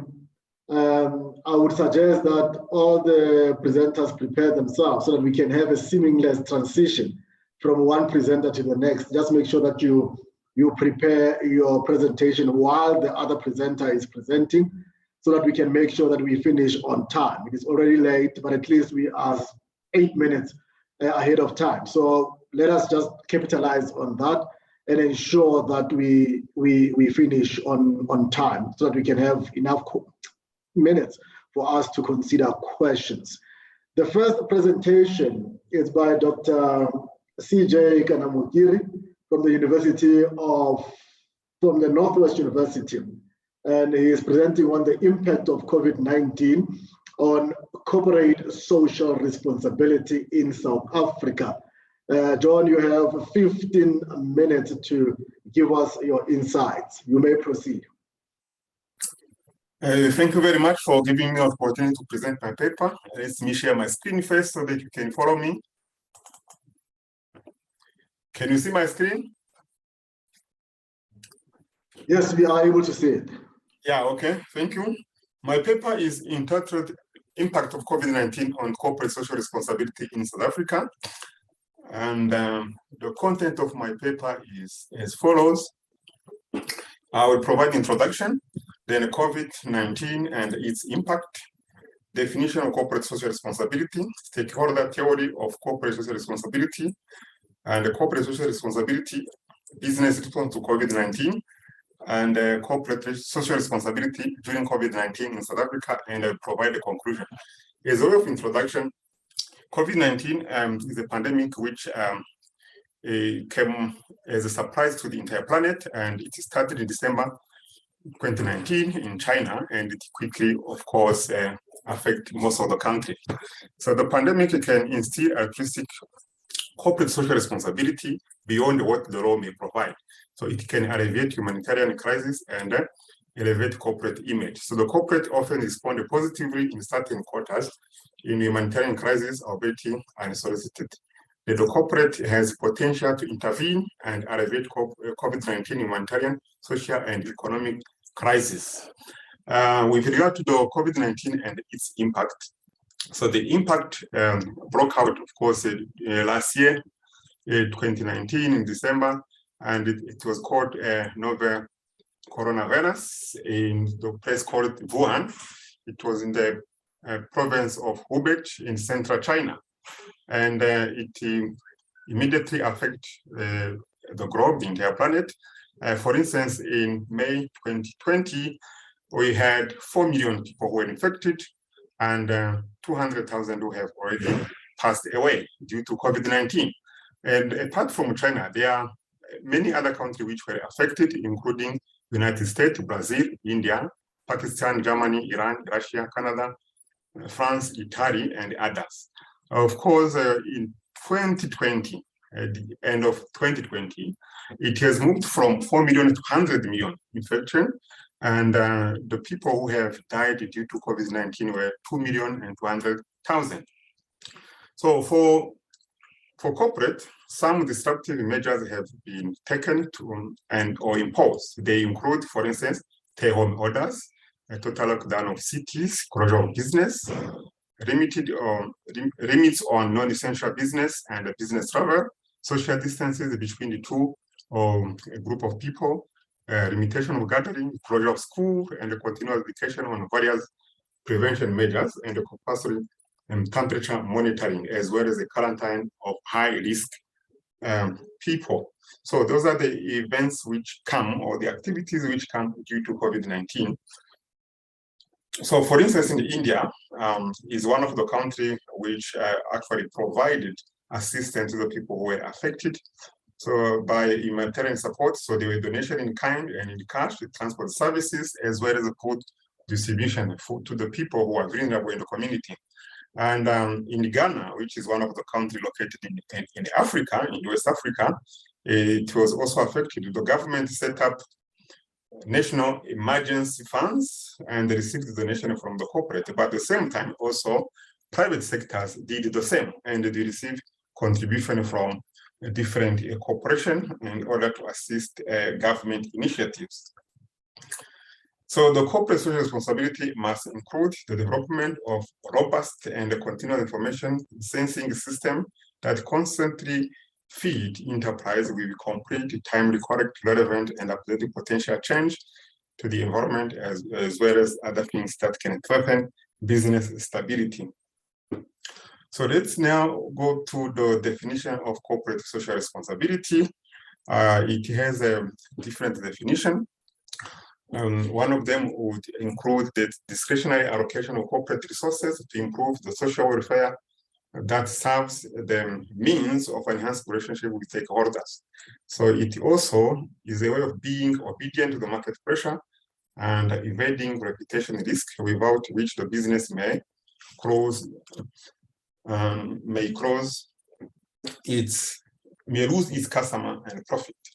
And of course, the corporate social responsibility is an exercise of social responsibility regarding the business and how to make profit. We have internal corporate social responsibility. These are actually the employees in the company. So these employees must be taken care of by their employers. Possibly other more benefits should be given to them. And external corporate social responsibility will include the stewardship toward the local community, natural environment, and the consumers. But of course, it will affect other people who are not related to the company, such as even the community as a whole. Stakeholders' theory of corporate social responsibility.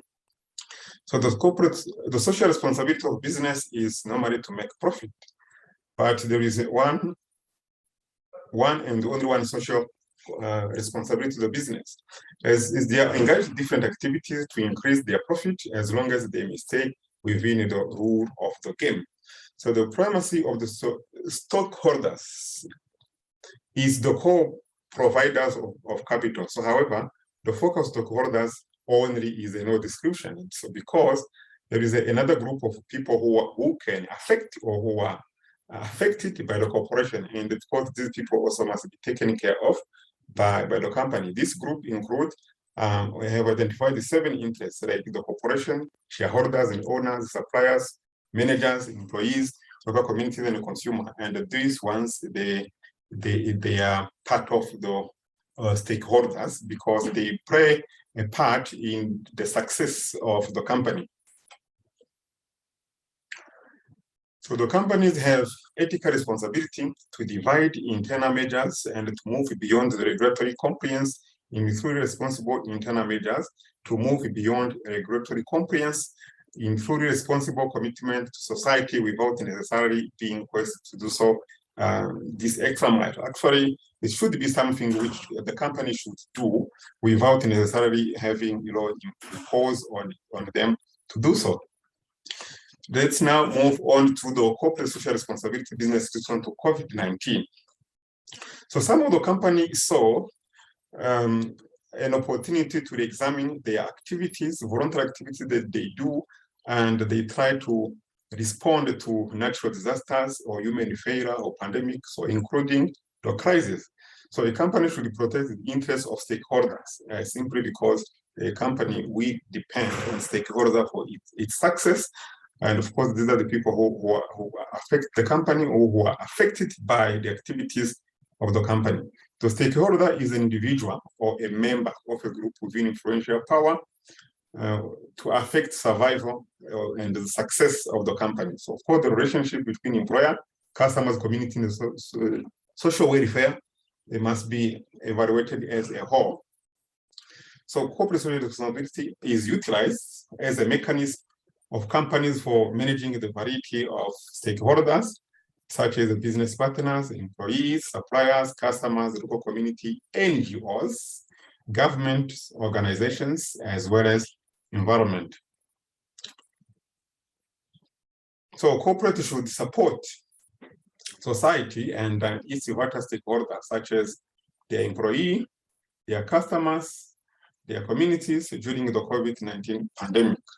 Here I have identified some of the relationship which could exist between corporate social responsibility and employees. And of course, this one is crucial because employees, they play a significant role in the success of the company. So they are the initiatives experience several positive attitudes, including increased organizational pride, work commitment, and job satisfaction, which comes to the employee if the social corporate social responsibility is well applied to them. And employers and employees should build a strong relationship than before the pandemic. So employees should positively react to implementing firms' philanthropic policies to be the winner of the battle against COVID-19. So here, actually, if there is any activities that the corporate is introducing, the employee should be the first one to adhere to it in order to promote the fight against COVID-19. There are also corporate social responsibility and its customers. Customers, they play a crucial role in the viability of the company. If there is something like national quarantine or school closure or compulsory geographical quarantine, so it imposes a negative effect on the customers. And of course, this should be taken care of, if possible, by the company. Then there is a community. So the community is a base labor of a company as they are interconnected. So you cannot differentiate or disconnect a company from its neighbors. So first, the companies adopt corporate social responsibility policies to acknowledge the impact of business operations they have on environment, community, and the whole more broadly. So communities are— Your 5 minutes, John. 5 minutes, okay, thank you. I will be done before those minutes. Communities are unable to live in their normal lives due to COVID worsening COVID-19. Of course, it affects the people's health, their income, shelter, and other things. There is some companies have contributed to the international and national as regional non-profit organizations. So this includes a company like International Red Cross, World Health Organization, Save the Children, and No Kids Goes Hungry. Those have played a significant impact in the COVID-19 pandemic. So doctors, nurses, and health workers and midwives also have been assisted, like having equipment to do their job and to be assisted in whatever they do. Examples of corporate social responsibilities, these have been come from different companies. Here I have provided different companies which provide different assistance to alleviate or to fight against COVID-19. And of course, mostly these companies are based in the United States, but they do affect, because they are multinationals, the impact of COVID-19 in the other countries, including developing countries. So how South Africa reacts to the COVID-19, specifically from corporate social responsibility? The first one was a government initiative. So government, when it went into a lockdown, which was in March 2016, 2020, government took care of the people whose income were going to be affected. So they are kind of relief which were given to the people. And of course, people used it. It did not stop there. Government also established a fund whereby it put some money and invite the members of the public to contribute and do the same to assist the people who were mostly affected by the COVID-19, the people who are vulnerable. With regard to the corporate response, of course, corporate response, it depends. Some of them has been severely affected by the COVID-19, but those who could operate also had an impact of how people could live and fight the COVID-19. So the intervention in South Africa COVID-19 pandemic, for instance, this one related to the employment scheme. So, there was a national lockdown, which of course affected many businesses, and they were shut down. Those lockdown was drastic across every sector. Every sector was affected. For instance, those who are not in South Africa, it had 5 lockdown. The lockdown level 5 was severe one, and level 1, then it was a relaxed one, and some activities could operate, but other level activities, they are affected. Having said that, let me move on to my conclusion. So the COVID-19 started in China 2019 in December, but of course it becomes a global issue. The government across the globe responded with lockdown measures to fight against COVID-19, and the COVID-19 affected stakeholders in a different manner and levels, and some corporate have used the corporate social responsibility to assist people who are mostly affected by the COVID-19. So it is normally recommended that corporate social responsibility should extend to protect employees, consumers, communities, environment, and the community as a whole during the COVID-19 pandemic. So this can protect the image of the corporate, the company, to ensure continuity and its operation beyond COVID-19, because without those stakeholders being taken care of, the company has nowhere to stay. And thank you for listening to me and giving me. Thank you very much, Dr. Kanamukiri. Let's now go to Dr. Hama Ziripi from Northwest University, and he or she is talking about an analysis of the ranking of companies' stakeholders' claims in business rescue proceedings during the COVID-19 pandemic in South Africa. You may continue.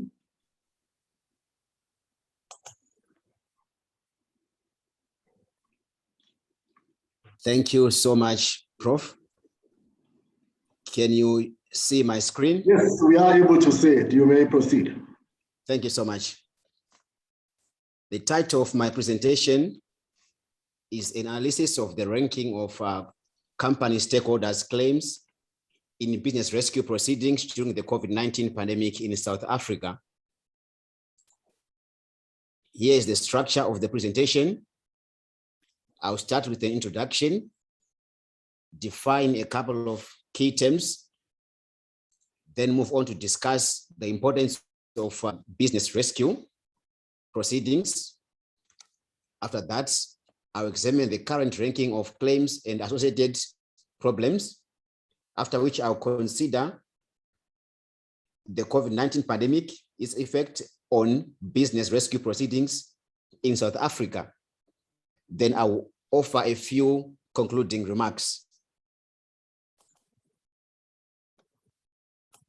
Business rescue proceedings, they were introduced by Chapter 6 of the Companies Act number 71 of 2008, replacing the system of judicial management provided in the old Companies Act number 61 of 1973.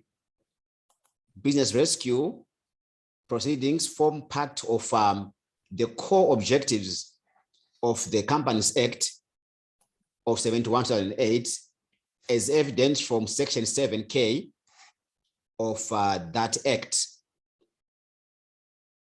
Business rescue means proceedings to facilitate the rehabilitation or resuscitation of a company that is financially distressed. There are two objectives of business rescue proceedings. There is the primary objective and the secondary objective. The primary objective of business rescue proceedings in South Africa is for a financially distressed company to continue in existence on a solvent basis. However, if that fails, or if it is inevitable, then we'll turn on to consider the secondary objective of business rescue proceedings, which is to better the returns for the company's creditors or shareholders than would result from immediate liquidation of the concerned company. There are basically two ways of commencing business rescue proceedings in South Africa. That is via a resolution of company board of directors in line with Section 129 of the Companies Act, or through a court order in line with Section 131 of the same Act. When business rescue proceedings have been filed and are in place, one of the most important things that we need to note is that the effect of a business rescue moratorium, according to which there will be no legal proceeding, including enforcement action against the company or in relation to any property belonging to the company or lawfully in its possession that may be commenced or proceeded with in any form, subject to a few exceptions.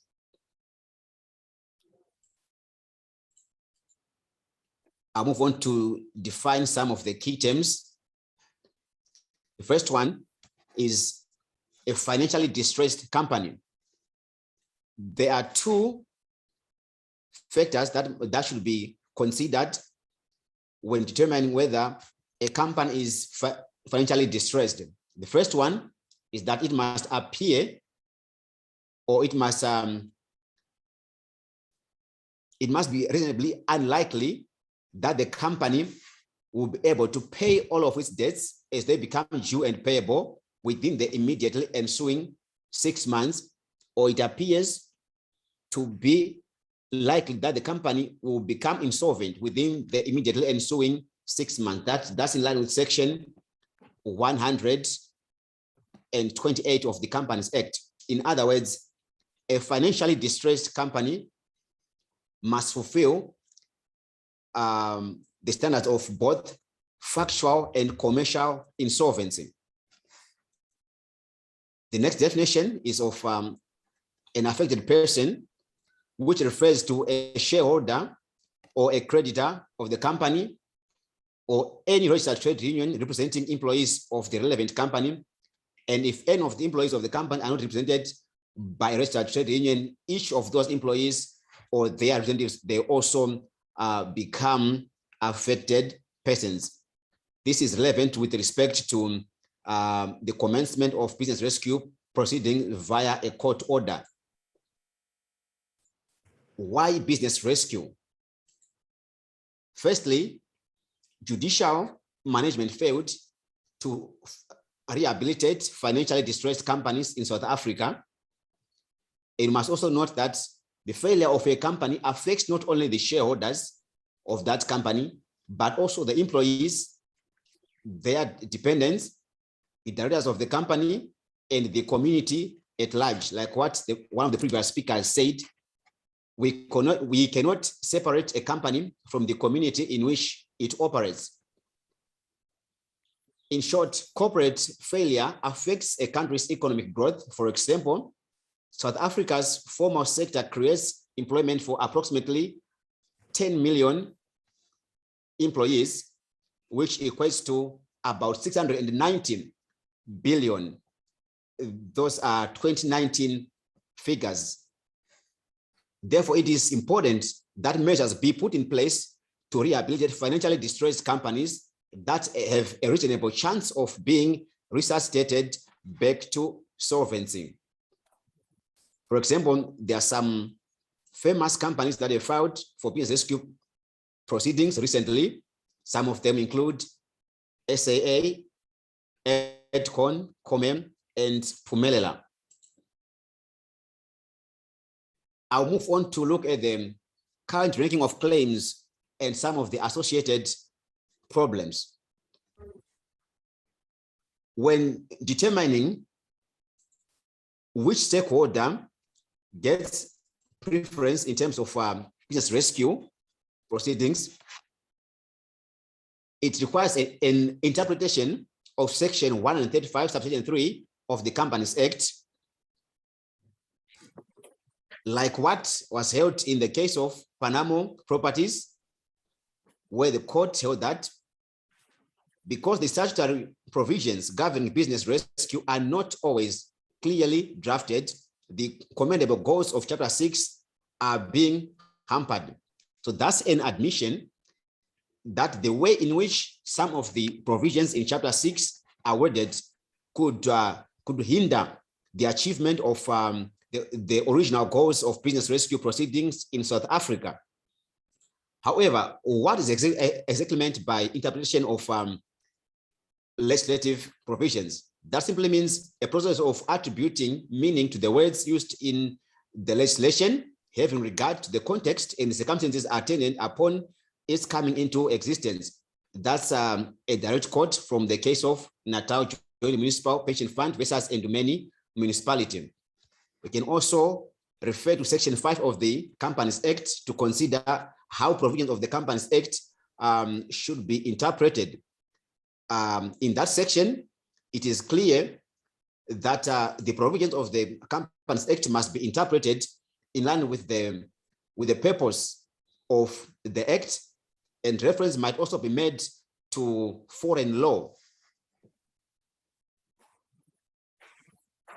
According to what I could determine, the case of Merchant West Capital Solutions Limited versus Advanced Technologies and Engineering Company Proprietorship Limited, the court came up with what is referred to as the ranking of claims in business rescue proceedings, whereby it ranked 7 stakeholders in their order of 5 minutes left, sir.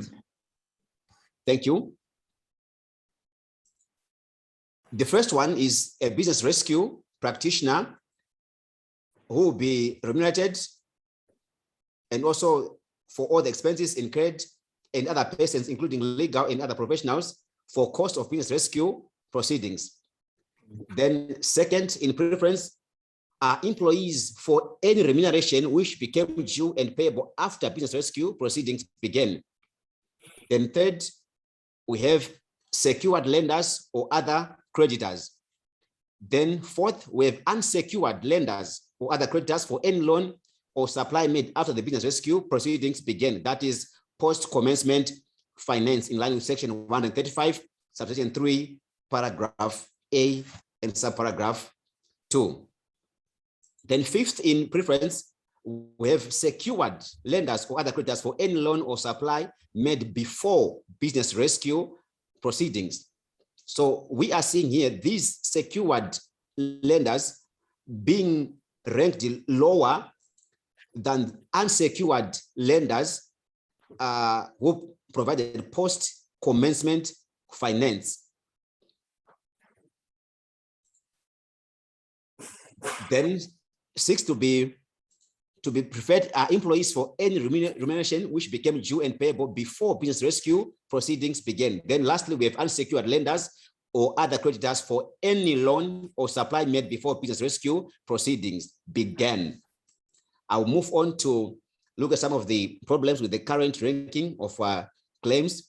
First one is that some of the secured claims or creditors are ranked lower than unsecured creditors. That's according to these cases, which are, according to my understanding, have not been overturned by any superior court. If that is so, I would be glad to also know the cases which overturned the decisions in these two cases. Then the second problem is that it seems like there is inadequate provisions in the Companies Act in instances where the business rescue proceedings are superseded by liquidation proceedings, but there is no free residue. Also, another issue or cause for concern is the protection of employees during COVID-19, as it seems like there is a trend among companies that are filing for business rescue that retrenchment becomes part of the business rescue plan. Maybe it's because of the uncertainty surrounding the COVID-19. It seems like it's something that will be with us for the foreseeable future. So most employees are losing their job security.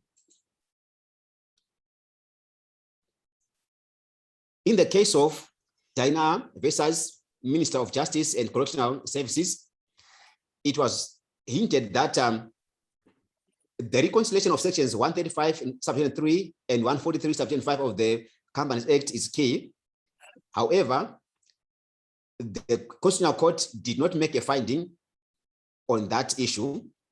In the same case, the Constitutional Court also considered that there is some difficulty in the wording of section 135 subsection 4 and 143 subsection 5, but it decided not to interfere with the Supreme Court's appeal decision. It must be noted that although section 143 of the Companies Act should be read in the context of the whole of chapter 6, it is not necessarily subject to Section 135 of the Companies Act.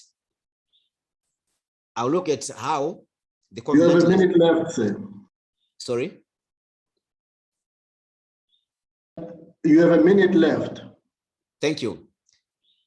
Filing of voluntary business rescue resolutions has been affected in the sense that in terms of Regulation 165, Subregulation 3 of the Companies Regulation 2011, the CIPC issued a notice on 24 March 2020 before the national lockdown started, notifying the public that it was not going to accept any filings. However, online filings could be done via those two emails that I've provided there. The commencement of business rescue proceedings was also affected as most courts were shut down under level 5 of the national lockdown and were only open for urgent matters. The other thing is the CIPC practice note 23 of 2020 in terms of section 129 subsection 3 of the Act granted companies a 5-day extension with regards to the appointment of business rescue practitioners. Probably this is a sort of a response to the backlog that the CIPC could be facing regarding the institution of business rescue proceedings. Then in conclusion, I would say the Constitutional Court missed an opportunity to clarify the link between sections 135 subsection 3 and section 143 subsection 5, and between sections 135 subsection 4 and 143 subsection 5 in the case of Minister of Justice versus Correctional Services. I would recommend a possible amendment to section 135 of the Companies Act, whose interpretation results in some secured creditors being graded lower than unsecured creditors, depending on when the company got the loan. Is it before or after the business rescue proceedings commenced? Then I recommend also an amendment to the Companies Act where, in order to adequately provide for instance whereby business rescue proceedings are superseded by liquidation proceedings, but where there is no free residue. That brings me to the conclusion of my presentation. Thank you.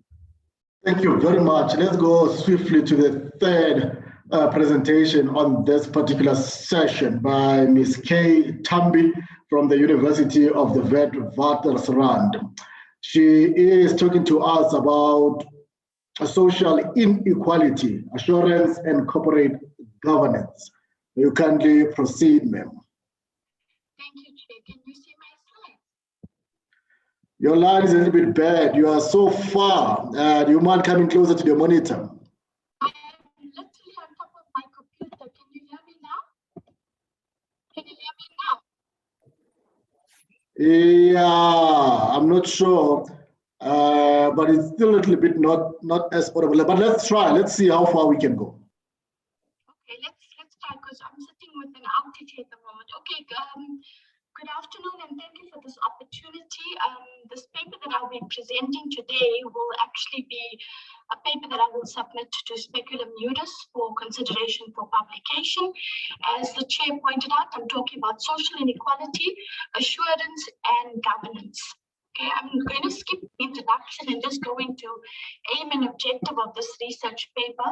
And the aim really of my paper is essentially to really seek, or to rather advocate that corporate social responsibility, which is already included in the strategic objectives of many companies, though it's lacking in clear definition, and also whilst the current corporate social responsibility agenda is silent on poverty reduction as a major objective. And I'm basically saying that it has the potential, corporate social responsibility has the potential to tackle poverty where the corporate social responsibility agenda is linked to developmental goals and where companies are incentivized. So the objectives are exactly as you see in front of you: to discuss and analyze a paper, which I will talk about now, social inequality as well as corporate social responsibility, to examine the current legislative framework pertaining to corporate social responsibility in South Africa, to draw comparative analysis of corporate social responsibility initiatives with specific emphasis on the mining industry, to analyze and discuss corporate social responsibility and criticisms, and then to go into recommendations to address inequality and corporate social responsibility. Now, before I even begin, in June 2017, a position paper by the Institute of Directors under the Sustainable Development Forum suggested the inclusion of social responsibility on the agendas of governing bodies, stating that social inequality is a strategic business risk germane to South Africa. And on this basis, they argued that it was incumbent on directors to provide assurance through integrated reporting by including this risk as well as risk mitigation in an organization's strategic objectives. Now, revisiting this paper could not be more judicious if we consider, as everyone has pointed out, the effects of COVID-19 and how it has exacerbated inequality, but it's also intensified and accelerated the extent of abiding structural and spatial inequality in our society. Now, what I do when I go through the paper, as I look at this SDF paper, I also look at social inequality and the fact that South Africa is and has been described as one of the most unequal countries globally. I touch on some statistics there as well, and then I move into corporate social responsibility itself, obviously against the backdrop of, as my slides indicate, the United Nations Sustainable Development Goals, as well as South African National Development Plan, which are clearly unanimous in locating imperatives to address major inequalities in an attempt to reduce inequality in South Africa. Now, the research community is quite divided around corporate social responsibility and its contribution to poverty reduction. But what is quite interesting is the paper by the Institute of Directors specifically emphasizes that this initiative or this suggestion that they've made has to be done through corporate social responsibility and not corporate social investment. What I argue is that the debate between corporate social investment and corporate social responsibility as a mode of executing a mandate is actually superfluous, because studies indicate that there are companies that deliberately avoid corporate social responsibility in favor of corporate social investment, and at the same time that there are foreign-owned companies that subscribe to corporate social responsibility and sustainable development. Having said that, there are companies that have included corporate social responsibility as their core feature of their overall strategic objectives. And what I argue is that the real issue is the relationship between business development and rather the models that are implemented, which often hinder business practices. So in the main, companies have a very positive view of corporate social responsibility. However, it's interesting to see the varying understandings of the definition of corporate social responsibility within particular industries and sectors. Lastly, there are suggestions toward a workable solution of corporate social responsibility, which I agree with. However, it is a balancing act of guarding against corporate social responsibility initiatives and avoiding appropriating the government's role in providing social welfare against the backdrop of companies' profit-making responsibilities that are sometimes disguised, well, in the case of corporate social responsibility, disguised as a marketing tool. And so I touch on that a little bit there. I then move on to the legislative framework in South Africa. The Companies Act, Section 7D, Section 66(1), Section 76(3), A and B. But for me, and for the purposes of this, trying to get through this presentation without my battery dying, I'm going to focus on the Social and Ethics Committee specifically, where I touch on things like the fact that the government doesn't have a formal policy for corporate social responsibility. However, the Social and Ethics Committee is a move in the right direction. And having said that, the committee is really guided by the UN Global Compact, which has been criticized as not being very clear.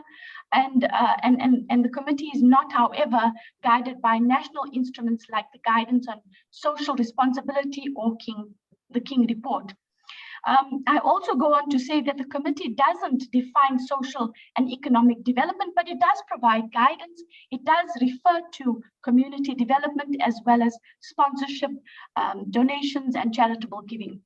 So whilst the function of the committee is limited to the regulations, it does not play, the committee doesn't play a supervisory role in matters like strategy. Now, for me, the challenge really is, if you look at the fundamental principles of risk management and corporate governance and the idea of risk, an organization has to consider their risks when looking at the strategic objectives holistically. So I touch on that a little bit, and I then go on to a comparative analysis where I look specifically at the mining industry, because there are some sectors undeniably that are more seasoned when it comes to the development of orientated corporate social responsibility initiatives. So I touch a little bit on Brazil, because if you look at the inequality figures in Brazil, they're quite relevant to South Africa.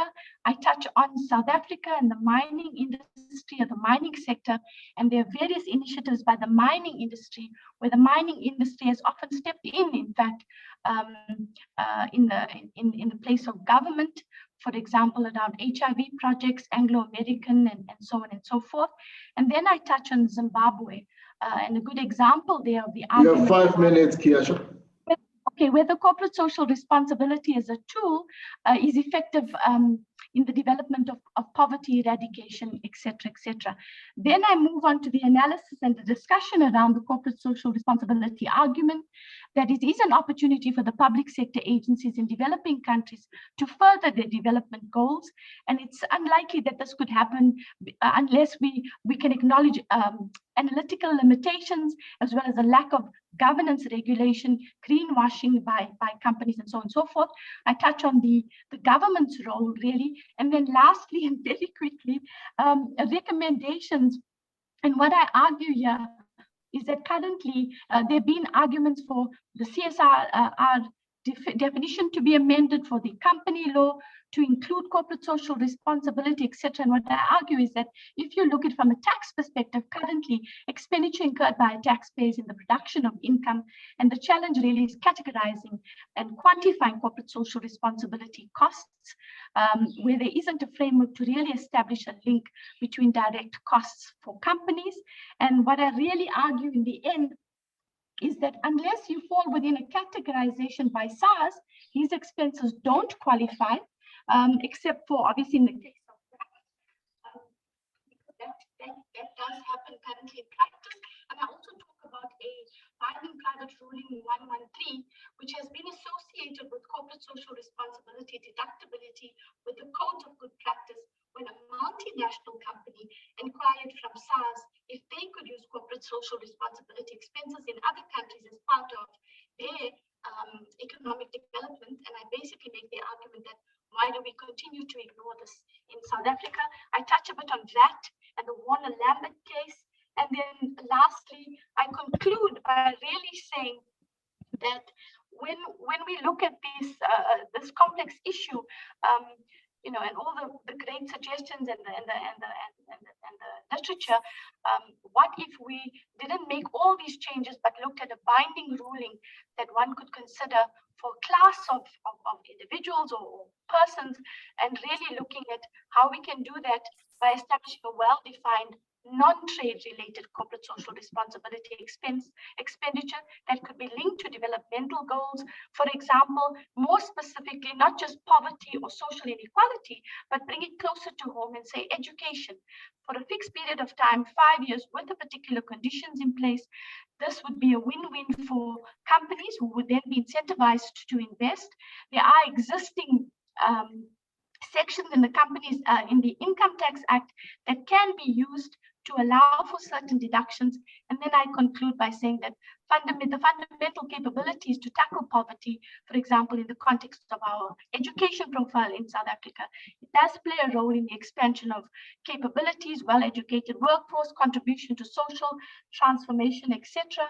And it doesn't solve the problem totally with social inequality, but it does make some impact, and it's something that could possibly be very effective in the long term. Thank you. Thank you very much. Let's move swiftly along to the fourth presenter on this session, Dr. K. Anafalaje from University of Ibadan. I'm not sure if I'm pronouncing correctly, but nonetheless, you may proceed. Okay, thank you, sir. May I share my screen? I would like to share my screen. Yes, you may. Yeah, thank you. Yeah, the title of my paper is Quest for a Legislative Reform of the Status, Duties, and Liabilities of Insurance Intermediaries in Nigeria. The outline of the presentation. Oh my God. I have the introduction, the authorization of insurance intermediaries in Nigeria, the common law rights and duties of insurance intermediaries, the statutory duties and liabilities of insurance intermediaries in Nigeria, the regulatory challenges in the Nigerian law. Then we'll be drawing lessons from regulatory regimes in select jurisdiction, and where I have the conclusion and the suggestions. The introduction. Insurance intermediaries.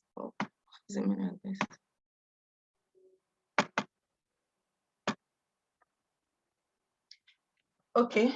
Insurance intermediaries are a major stakeholder in the formation of insurance contracts and in the smooth operation of insurance business across nations.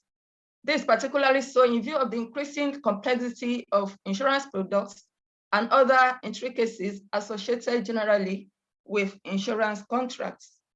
An insurance intermediary may be defined as a person who intermediates between the insurer and the insured in a contract of insurance. Since insurance intermediaries are the agents, the brokers who act as middlemen in bringing the insurer and the insured into contractual relationship.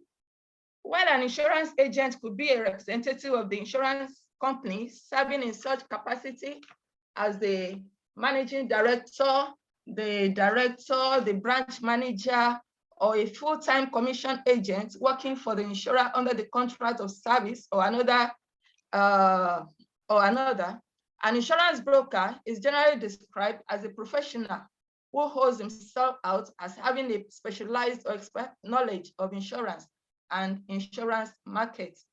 Furthermore, while the agent is prima facie regarded as the agent of the insurer, a broker is presumptively the agent of the prospective insured in matters relating to the placing of an appropriate policy or in matters arising when a claim is made.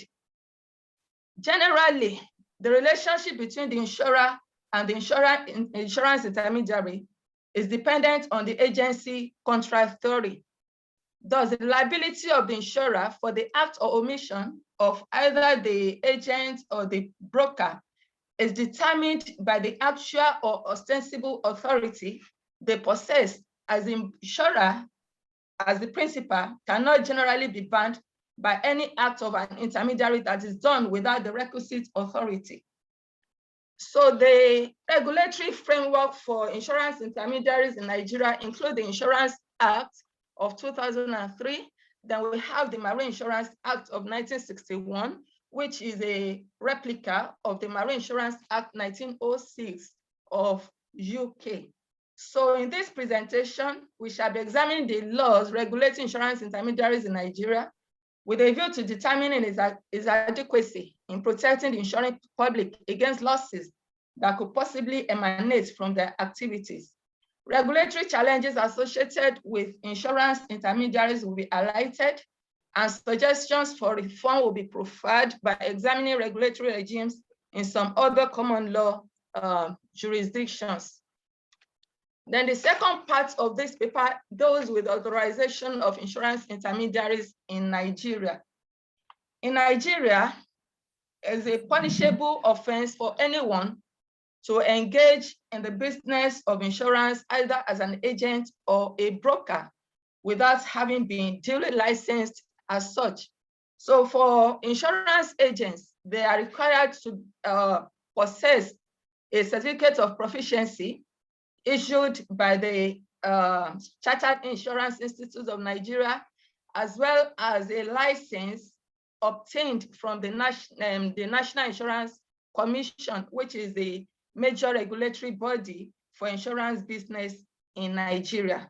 Then for brokers, they are also required to be registered by the NICOM, the National Insurance Commission. Then one important thing to note is that for agents could be just individuals, but for brokers, they are required to be either a partnership or a company with limited liability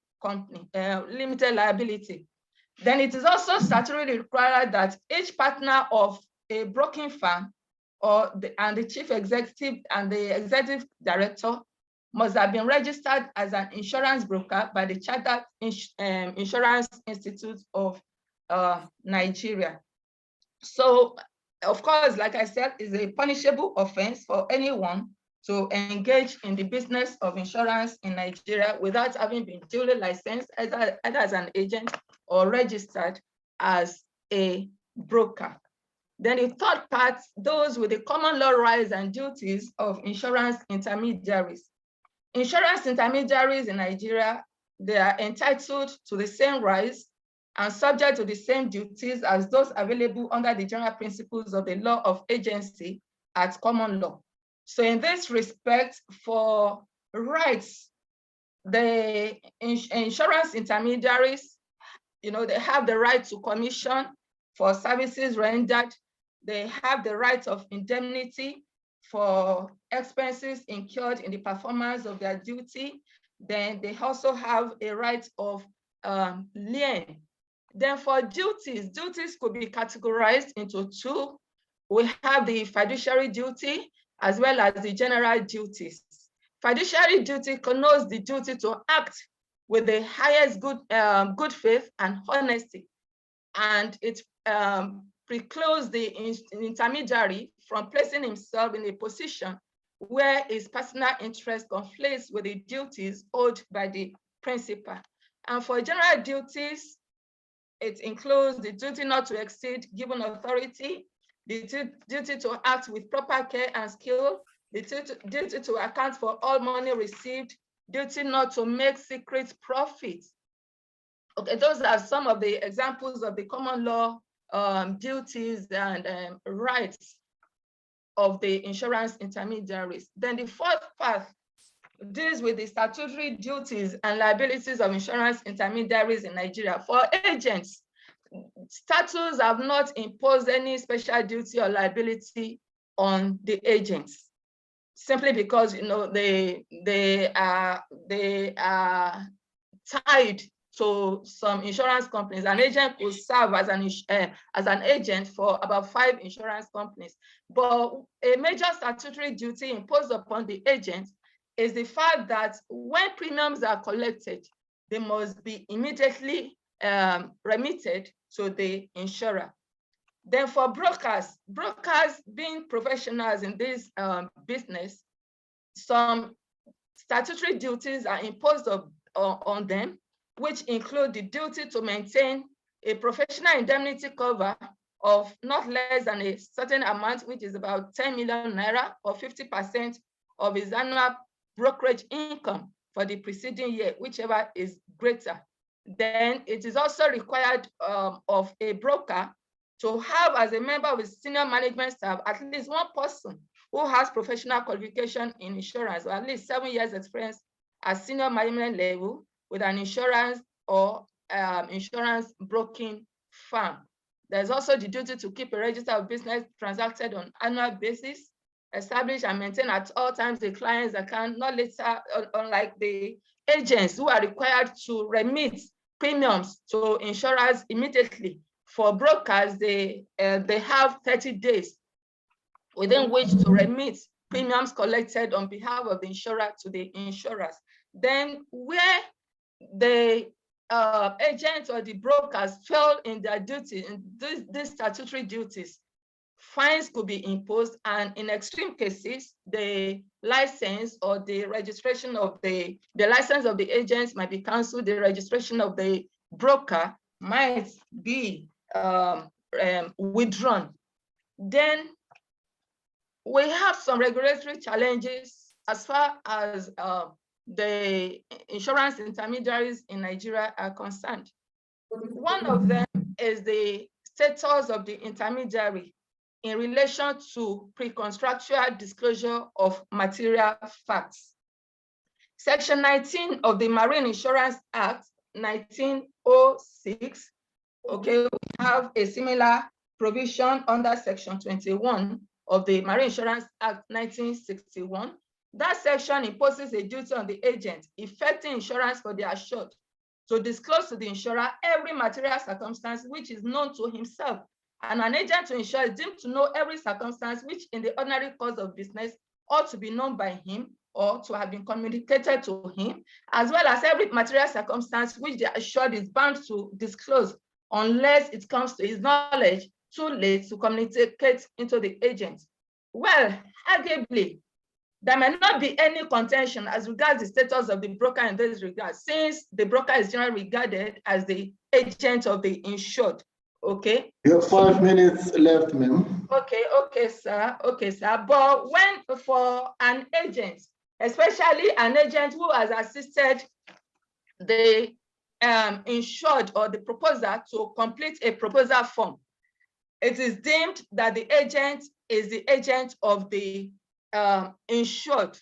Although ordinarily the agent is the agent of the insurer, but in filling the proposal forms, the agent is regarded at common law as the agent of the insured. And we have cases, Borden and London and Edinburgh, although in that case, the knowledge of the agent was imputed to the insurer because the physical deformity of the insured was something that was apparent to the agent. Whereas in New Zone, the knowledge of the insured was not imputed to the insurer. It was held that the agent, in not disclosing certain facts, that non-disclosure, failure not to disclose was, the insured was penalized, for non-disclosure. Then in Nigeria, the Nigerian Supreme Court, in several cases, including other insurance companies and the American International Insurance Company and DK, they have been following the New Zone case in holding that the agent in assisting the insured to complete the proposal form is the agent of the insured. Then we have the Illiteracy Protection Act. This act, yes, it seeks to protect the insured from possible fraud. But in this instance, the writer is the one that cannot enforce a right against the insured in case there has been non-compliance with the statutory duty imposed upon the writer to read over the content of the document to the insured and to make sure that he understands before the insured appends his signature. And this, the common law rule has been enacted as a statutory duty or statutory provision under Section 54(2) of the Insurance Act, that an agent who assists the insured to complete a proposal form is deemed to be the agent of the insured. Okay, but then another regulatory challenge deals with the potential for conflicts of interest in the mode of payment of commission of brokers. Okay, notwithstanding that the brokers are regarded as the agent of the insured, commissions is paid by the insurer. is an exception to the general rule that if the intermediary, the agent cannot make a secret profit. Okay, then in Nigeria, there has been a limit on the commission payable to intermediaries by the insurance companies, just in a way to prevent speculative demand for commission and to standardize commission. But you have 1 minute left, ma'am. May you conclude? Transparency in this regard. Then liability for brokers for premiums in marine insurance contracts is also another regulatory challenge in this regard. Brokers are liable for premiums, even if the policy holder has not paid the premium, and is a common law fiction which has been enacted in Section 53(1) Marine Insurance Act 1906, so also in Nigeria. But when we look at the regulatory regimes in some other select jurisdictions, we will discover that intermediaries are now generally regarded as the agent of the insurer. The insurers are liable for the acts and omissions of their of the intermediaries, of their, especially the agents. We have the Section 39(3) UK FSMA. We have the Financial Services Reform Act, some provisions in the Australian Act, as well as the New Zealand. Then for remuneration is now required of every that every intermediary must disclose remuneration gotten from the insurer to the insured. It's just to ensure transparency in the whole process and to give the insured the benefit to make an informed decision as regards the products being offered to him. Then for liability of brokers, brokers are now no longer liable for premiums in the UK as well as in Australia. In fact, in Australia, the Section 59(1), which is a replica of Section 53(1) 1906 MIA, has been repealed. But in the UK, there is a default provision outside of Section 53(1), under which brokers are no longer liable for premiums to the insurer. The policy holders are liable. But in Nigeria, Section 54(1) still makes the brokers liable for premiums to the insurers. Then I would recommend that Section 54(2) that of the Insurance Act 2003, which deems the agent of the insured in completion of the proposal form, should be repealed. So also statutory duty should be imposed on brokers to disclose amount or nature of remuneration to their clients. So also Section 54(1) of the Marine Insurance Act, which deems that the broker is liable for premiums to the insurer, should also be repealed in line with statutory reforms in the select jurisdictions which we have considered. Thank you. Thank you very much. Let's move swiftly to the final presentation on this session. Dr. Olorumfeni and Mr. Odioke Chuku from the University of Nigeria. Gentlemen, proceed.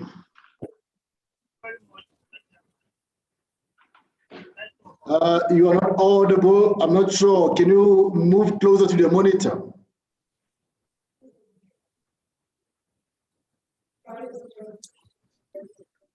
Colleagues, are you able to hear us? Because we are struggling to hear you.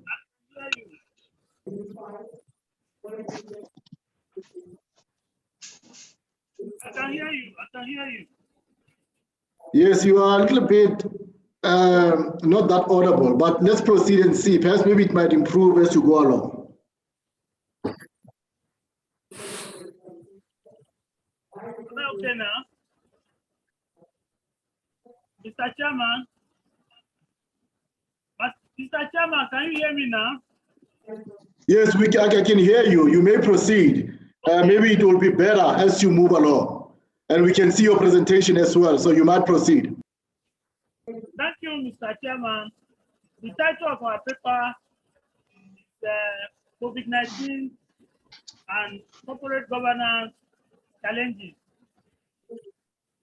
a human rights perspective. I, my humble self, John Tucholon Femi, and with me is Chidebere. The paper examines the challenges posed by COVID-19 on corporate governance. It highlights the preventive and control measures adopted by various business managers and regulators. It assesses human rights violations in relation to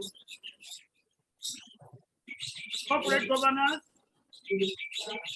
as well as discusses the protection and enforcement of human rights during the COVID-19 pandemic. It finds that the pandemic has dire consequences on the global economy, especially on the administration of companies and economic output. And as a result of this, different measures have been taken because the measures recommended by the Occupational Safety and Health Administration. We also discussed the measures recommended by the African Development Bank, especially for the companies in the Global South. We assess the situation from certain countries. For example, we discovered in Mexico, just like some other countries, the pandemic impacted seriously on the operations of companies, especially the banks, and we discovered that this led to retrenchment of staff and also cut down of social benefits, among others. We discovered that in India, union journalists have been accusing media companies of using the lockdown as a means to lock them out. We looked at the situation in the United Kingdom, and we assessed the situation and find that because of the travel ban in the United Kingdom, at the time, Atlantic Virgin had to insist that their staff proceed on 8 weeks unpaid leave. We looked at the situation in Oklahoma, United States, where a staff nurse was sacked only because she insisted on wearing a face mask while attending the patient. Look, we look at various human rights implications this have on stakeholders. Here in Nigeria, we look at the implication on the banks and their employees. About 8 banks have not less than 4,000 workers so far. We analyze the situation where these same banks smile and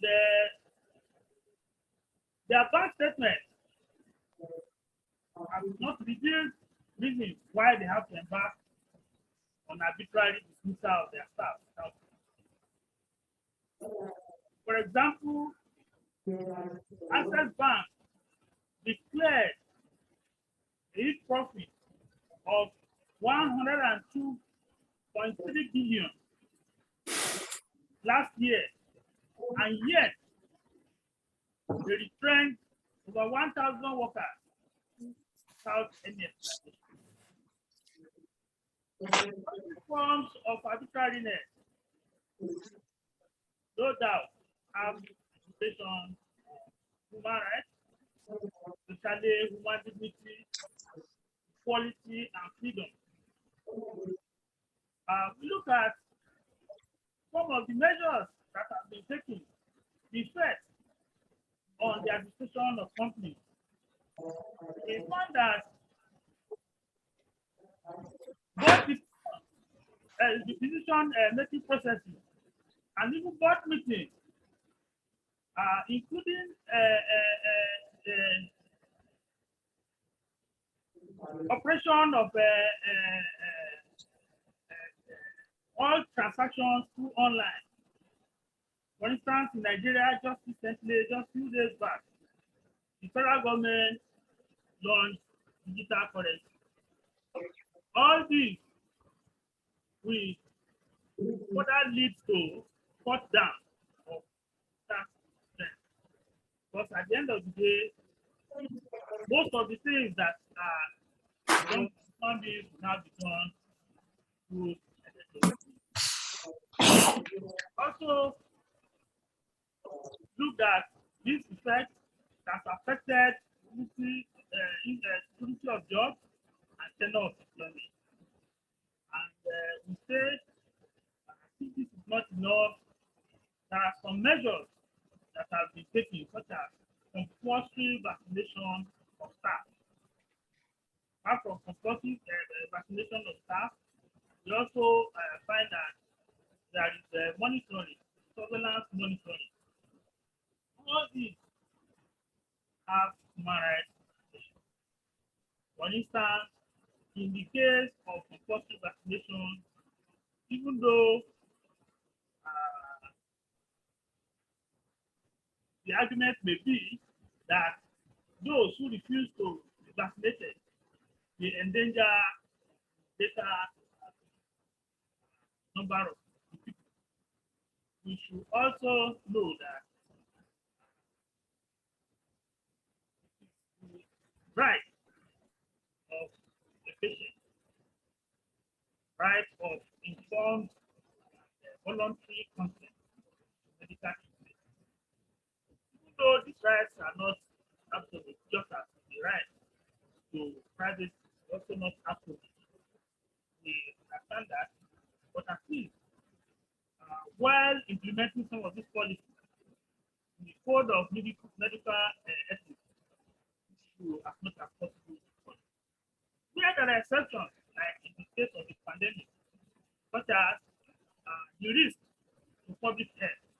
Yes, but in doing this, the peculiar interest of the staff should also be taken account of. For example, there are some staff that are vulnerable, and if they take the vaccine, the possibility is that their case will even get worse. All these peculiar situations should be accommodated while implementing some of these policies. We discovered that international instruments such as the African Charter on Women and People's Rights, the International Covenant for Civil and Political Rights, and even the Universal Declaration of Human Rights. You have 5 minutes left. They all have implications. They all protect the rights of stakeholders. Yes, but these rights are not without limitation. Then what do? We have suggested that we should follow Salabiaku principle, which based on the principle of proportionality, legality, necessity, and must be time. If we say this must be time, it must be time to finish, we have to make sure that we assess the situation from time to time, the factual situation, just as pointed out in, by David Case in the South African case of Libya and Minister of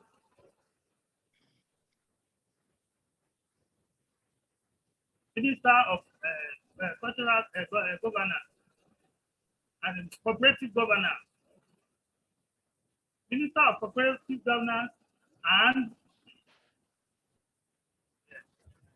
so in Libya's case, David J was able to assess the situation, and despite the fact that he allowed an attack on this regulation, when the case was on appeal, that is, his own decision was, departed from the earlier cases, such as that of Mohammed and the Republic of, the President of the Republic of South Africa, where the attack failed. But in his own case, he allowed the attack based on the principle of rationality. And the question was, in confirming this principle, we have to find out whether there is a rational connection between the intervention and the purpose in which what I want to point out there, which is the next issue there in implementing some of these policies, is the fact that the judge gave that order. The respondents in the Supreme Court of Appeal of South Africa approached the same court to make sure that he gives another order to implement his earlier order. And he looked at the factual situation. At that time, the pandemic was now escalated. And he said, look, the factual situation when I gave my earlier order is quite different from the current situation. Therefore, it is difficult for him to still insist on the same order, given the factual situation. And that even such an order would look like aiming at a moving target. Of course, if you aim at a moving target, you will miss it. But you have to move with it. So these orders, the regulations must be temporary. And they must be legal in the sense that the regulations are purportedly made under certain existing law. And if they must exist under this law, they must comply with the laws under which they were purportedly made. So the legality, the necessity, and everything has to be there. Above all, Article 27 of the African Charter on Human and People's Rights, which is based on the precautionary principle with regards to traditional and ethical values, together with scientific knowledge, to be our guide. And if we follow all this and make sure that at all times it is the reasonableness of the action that we need, then at times when we employ coercive measures, we discover that it's better to employ alternative means, making sure that at the end of it all, we maintain human dignity, equality, and freedom. Thank you very much. Thank you very much, and thank you very much to everyone. It was quite a marathon of a session. An hour has just went by, just like that. We started off with a corporate social responsibility. We went to business rescue. Then we dealt with corporate governance, and we dealt with the duties and liabilities of insurance intermediaries, and we have just dealt with corporate governance challenges. So I think as per a tradition, perhaps maybe I should go to the charts just to see whether there are questions there then try to, oh, there are quite a number of them, then try to pose them so that the colleagues can attempt to deal with them. And time permitting, I will then open the floor for questions. I've just received a message from Ms. Tembi that she's experiencing some challenges in relation to the connectivity and so forth. So I'm not sure if she was able to join us, but we'll see when the questions are asked as to whether she will be able to respond. The first question came from Dr. Kondo, and he asks, how do we balance? It is not clear as to who this question is directed to, but how do we balance? No. Colleagues, I'm not really sure if these questions are for this session. No, they don't appear to be for this session. Let me just open the floor and ask colleagues to ask questions directly, so that I don't have to ask questions that perhaps maybe they were for other sessions. Is it possible for colleagues to ask questions directly? Sorry, perhaps we can answer the question in the chat. There are two addressed to me, and there is another one addressed to Dr. Anifaraje. All right, no, it's fine, because I think you guys are able to see them. Then you may continue, John, to answer those that you have seen directed to you. Okay, the question directed to me comes from Tolerai, and he said, how has the COVID-19 pandemic impacted on the corporate social responsibility approach of big or established companies on the one hand, or small company on the other? Thank you, Tolerai, for your questions. In answering this question, in South Africa, with regard to corporates, it depends whether the corporate was classified as essential services or non-essential services. And as you all know, the essential services were supposed to continue to work even under COVID-19. But of course, it was not a business as usual, because those companies, they were supposed to do extra measures to protect their employees and even other people who happen to be with them. So for those companies which continue to work, they continue to have money, the employee continue to have income, and they continue to provide protection services. For instance, the mask, social distancing for their employees, which would fall under the internal or corporate social responsibility. But they could again, if of course they make a benefit, contribute voluntarily to the corporate social responsibility. And for those who were classified as non-essential services, of course, they have immediately to stop working, and this had an impact on them. If they were bigger companies, they could stop and continue to make their operation as usual, continue to pay their company. They could possibly, from their own will, continue to contribute to corporate social responsibility. But we should not forget that there were some companies, smaller, who stopped working, and actually it affected them in the negative manner. So they could not continue to do the service as usual or pay the employee. These companies qualified upon application to the subsidies from the government. And so I would answer that question in such manner.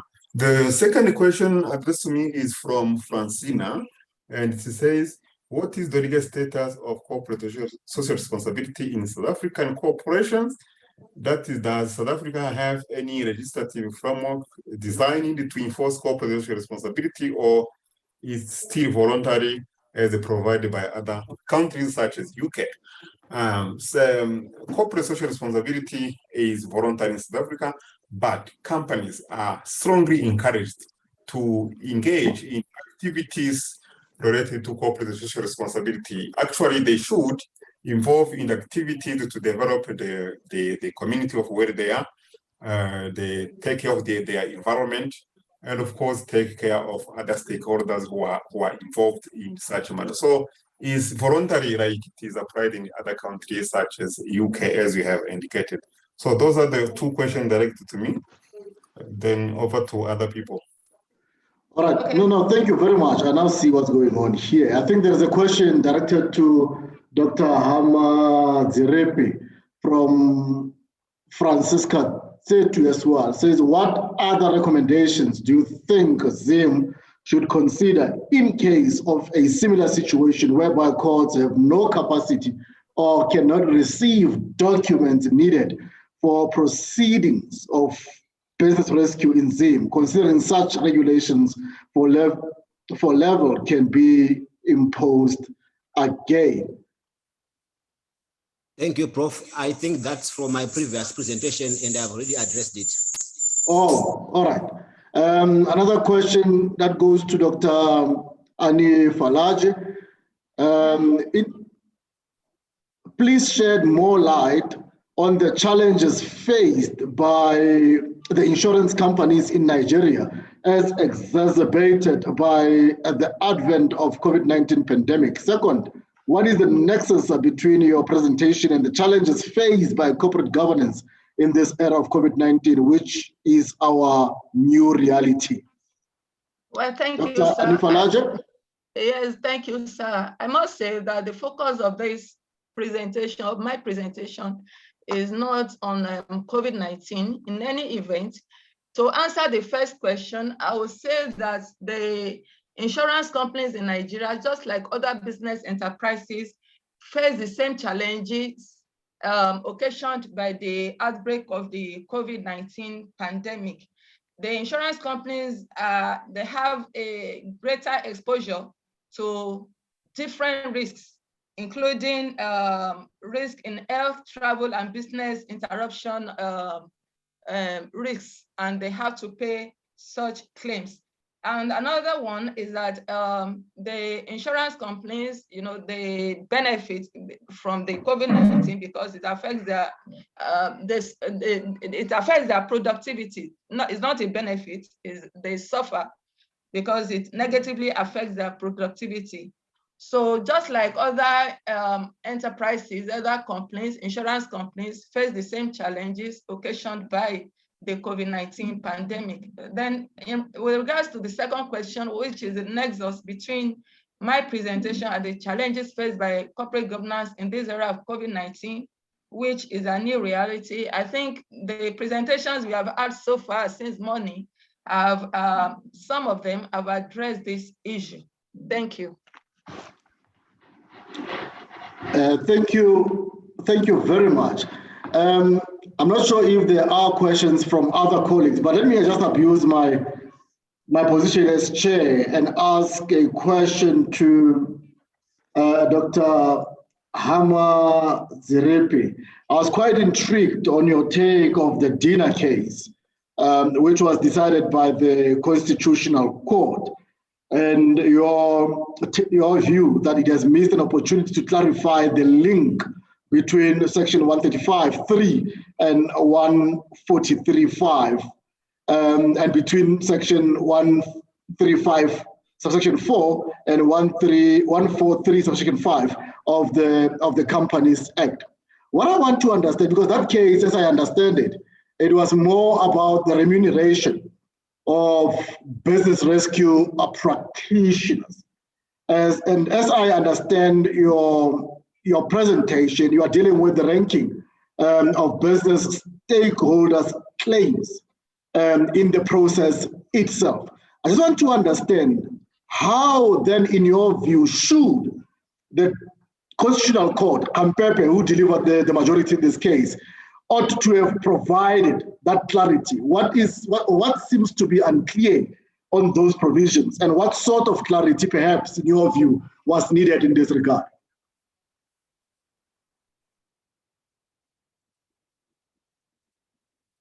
Thank you so much, Prof.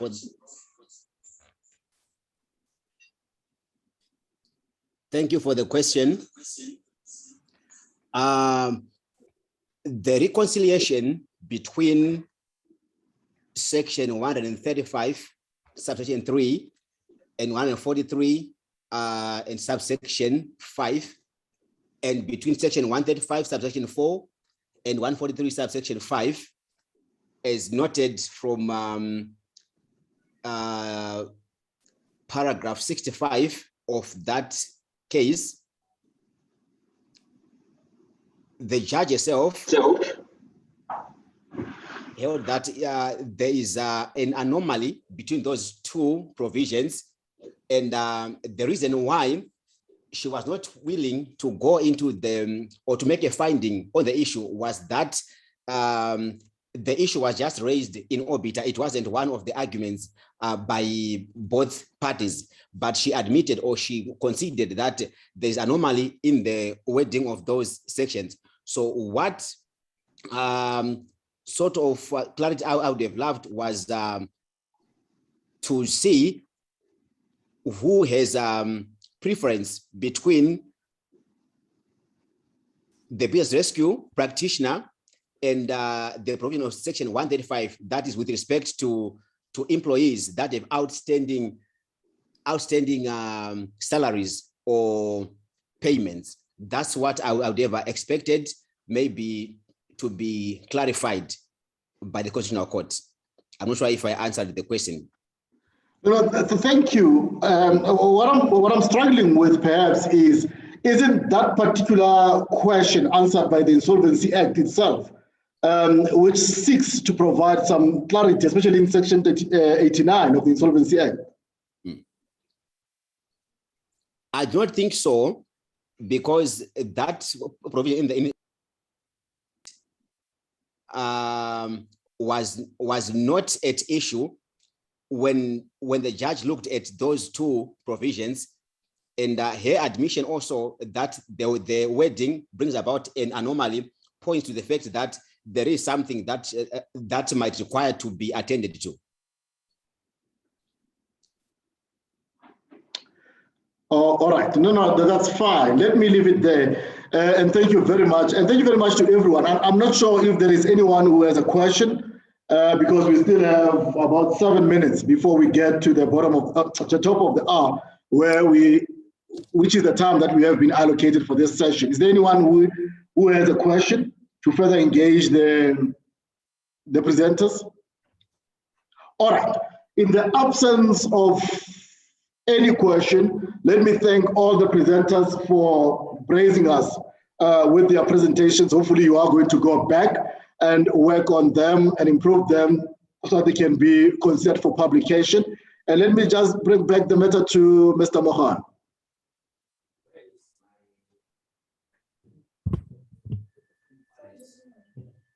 Thank you very much, Prof. Marumo. I'm going to hand over to Ms. Ncube to take over from me. Thank you. I'd like to thank each and every one of you colleagues for taking time and attending this conference virtually, even with load shedding. People took time even to attend in their cars just to be present and deliver us with this insightful, wonderful presentation. Our heartfelt thanks to our keynote speakers for today, which is Prof. du Plessis and Prof. Kasim. Thank you so much. And also, thank you so much to all the presenters today. Your presentations were wonderful. We've learned a lot. And thanks so much to Prof. Chitimera for this initiative, for this conference. It is indeed a great thing to ever happen in Northwest University. And also, I don't want to take too much time of your time, colleagues. Thank you so much. And it's been a long day. Please take this time to rest. We'll see you tomorrow, and enjoy some coffee or perhaps a glass of wine to unwind. Thank you.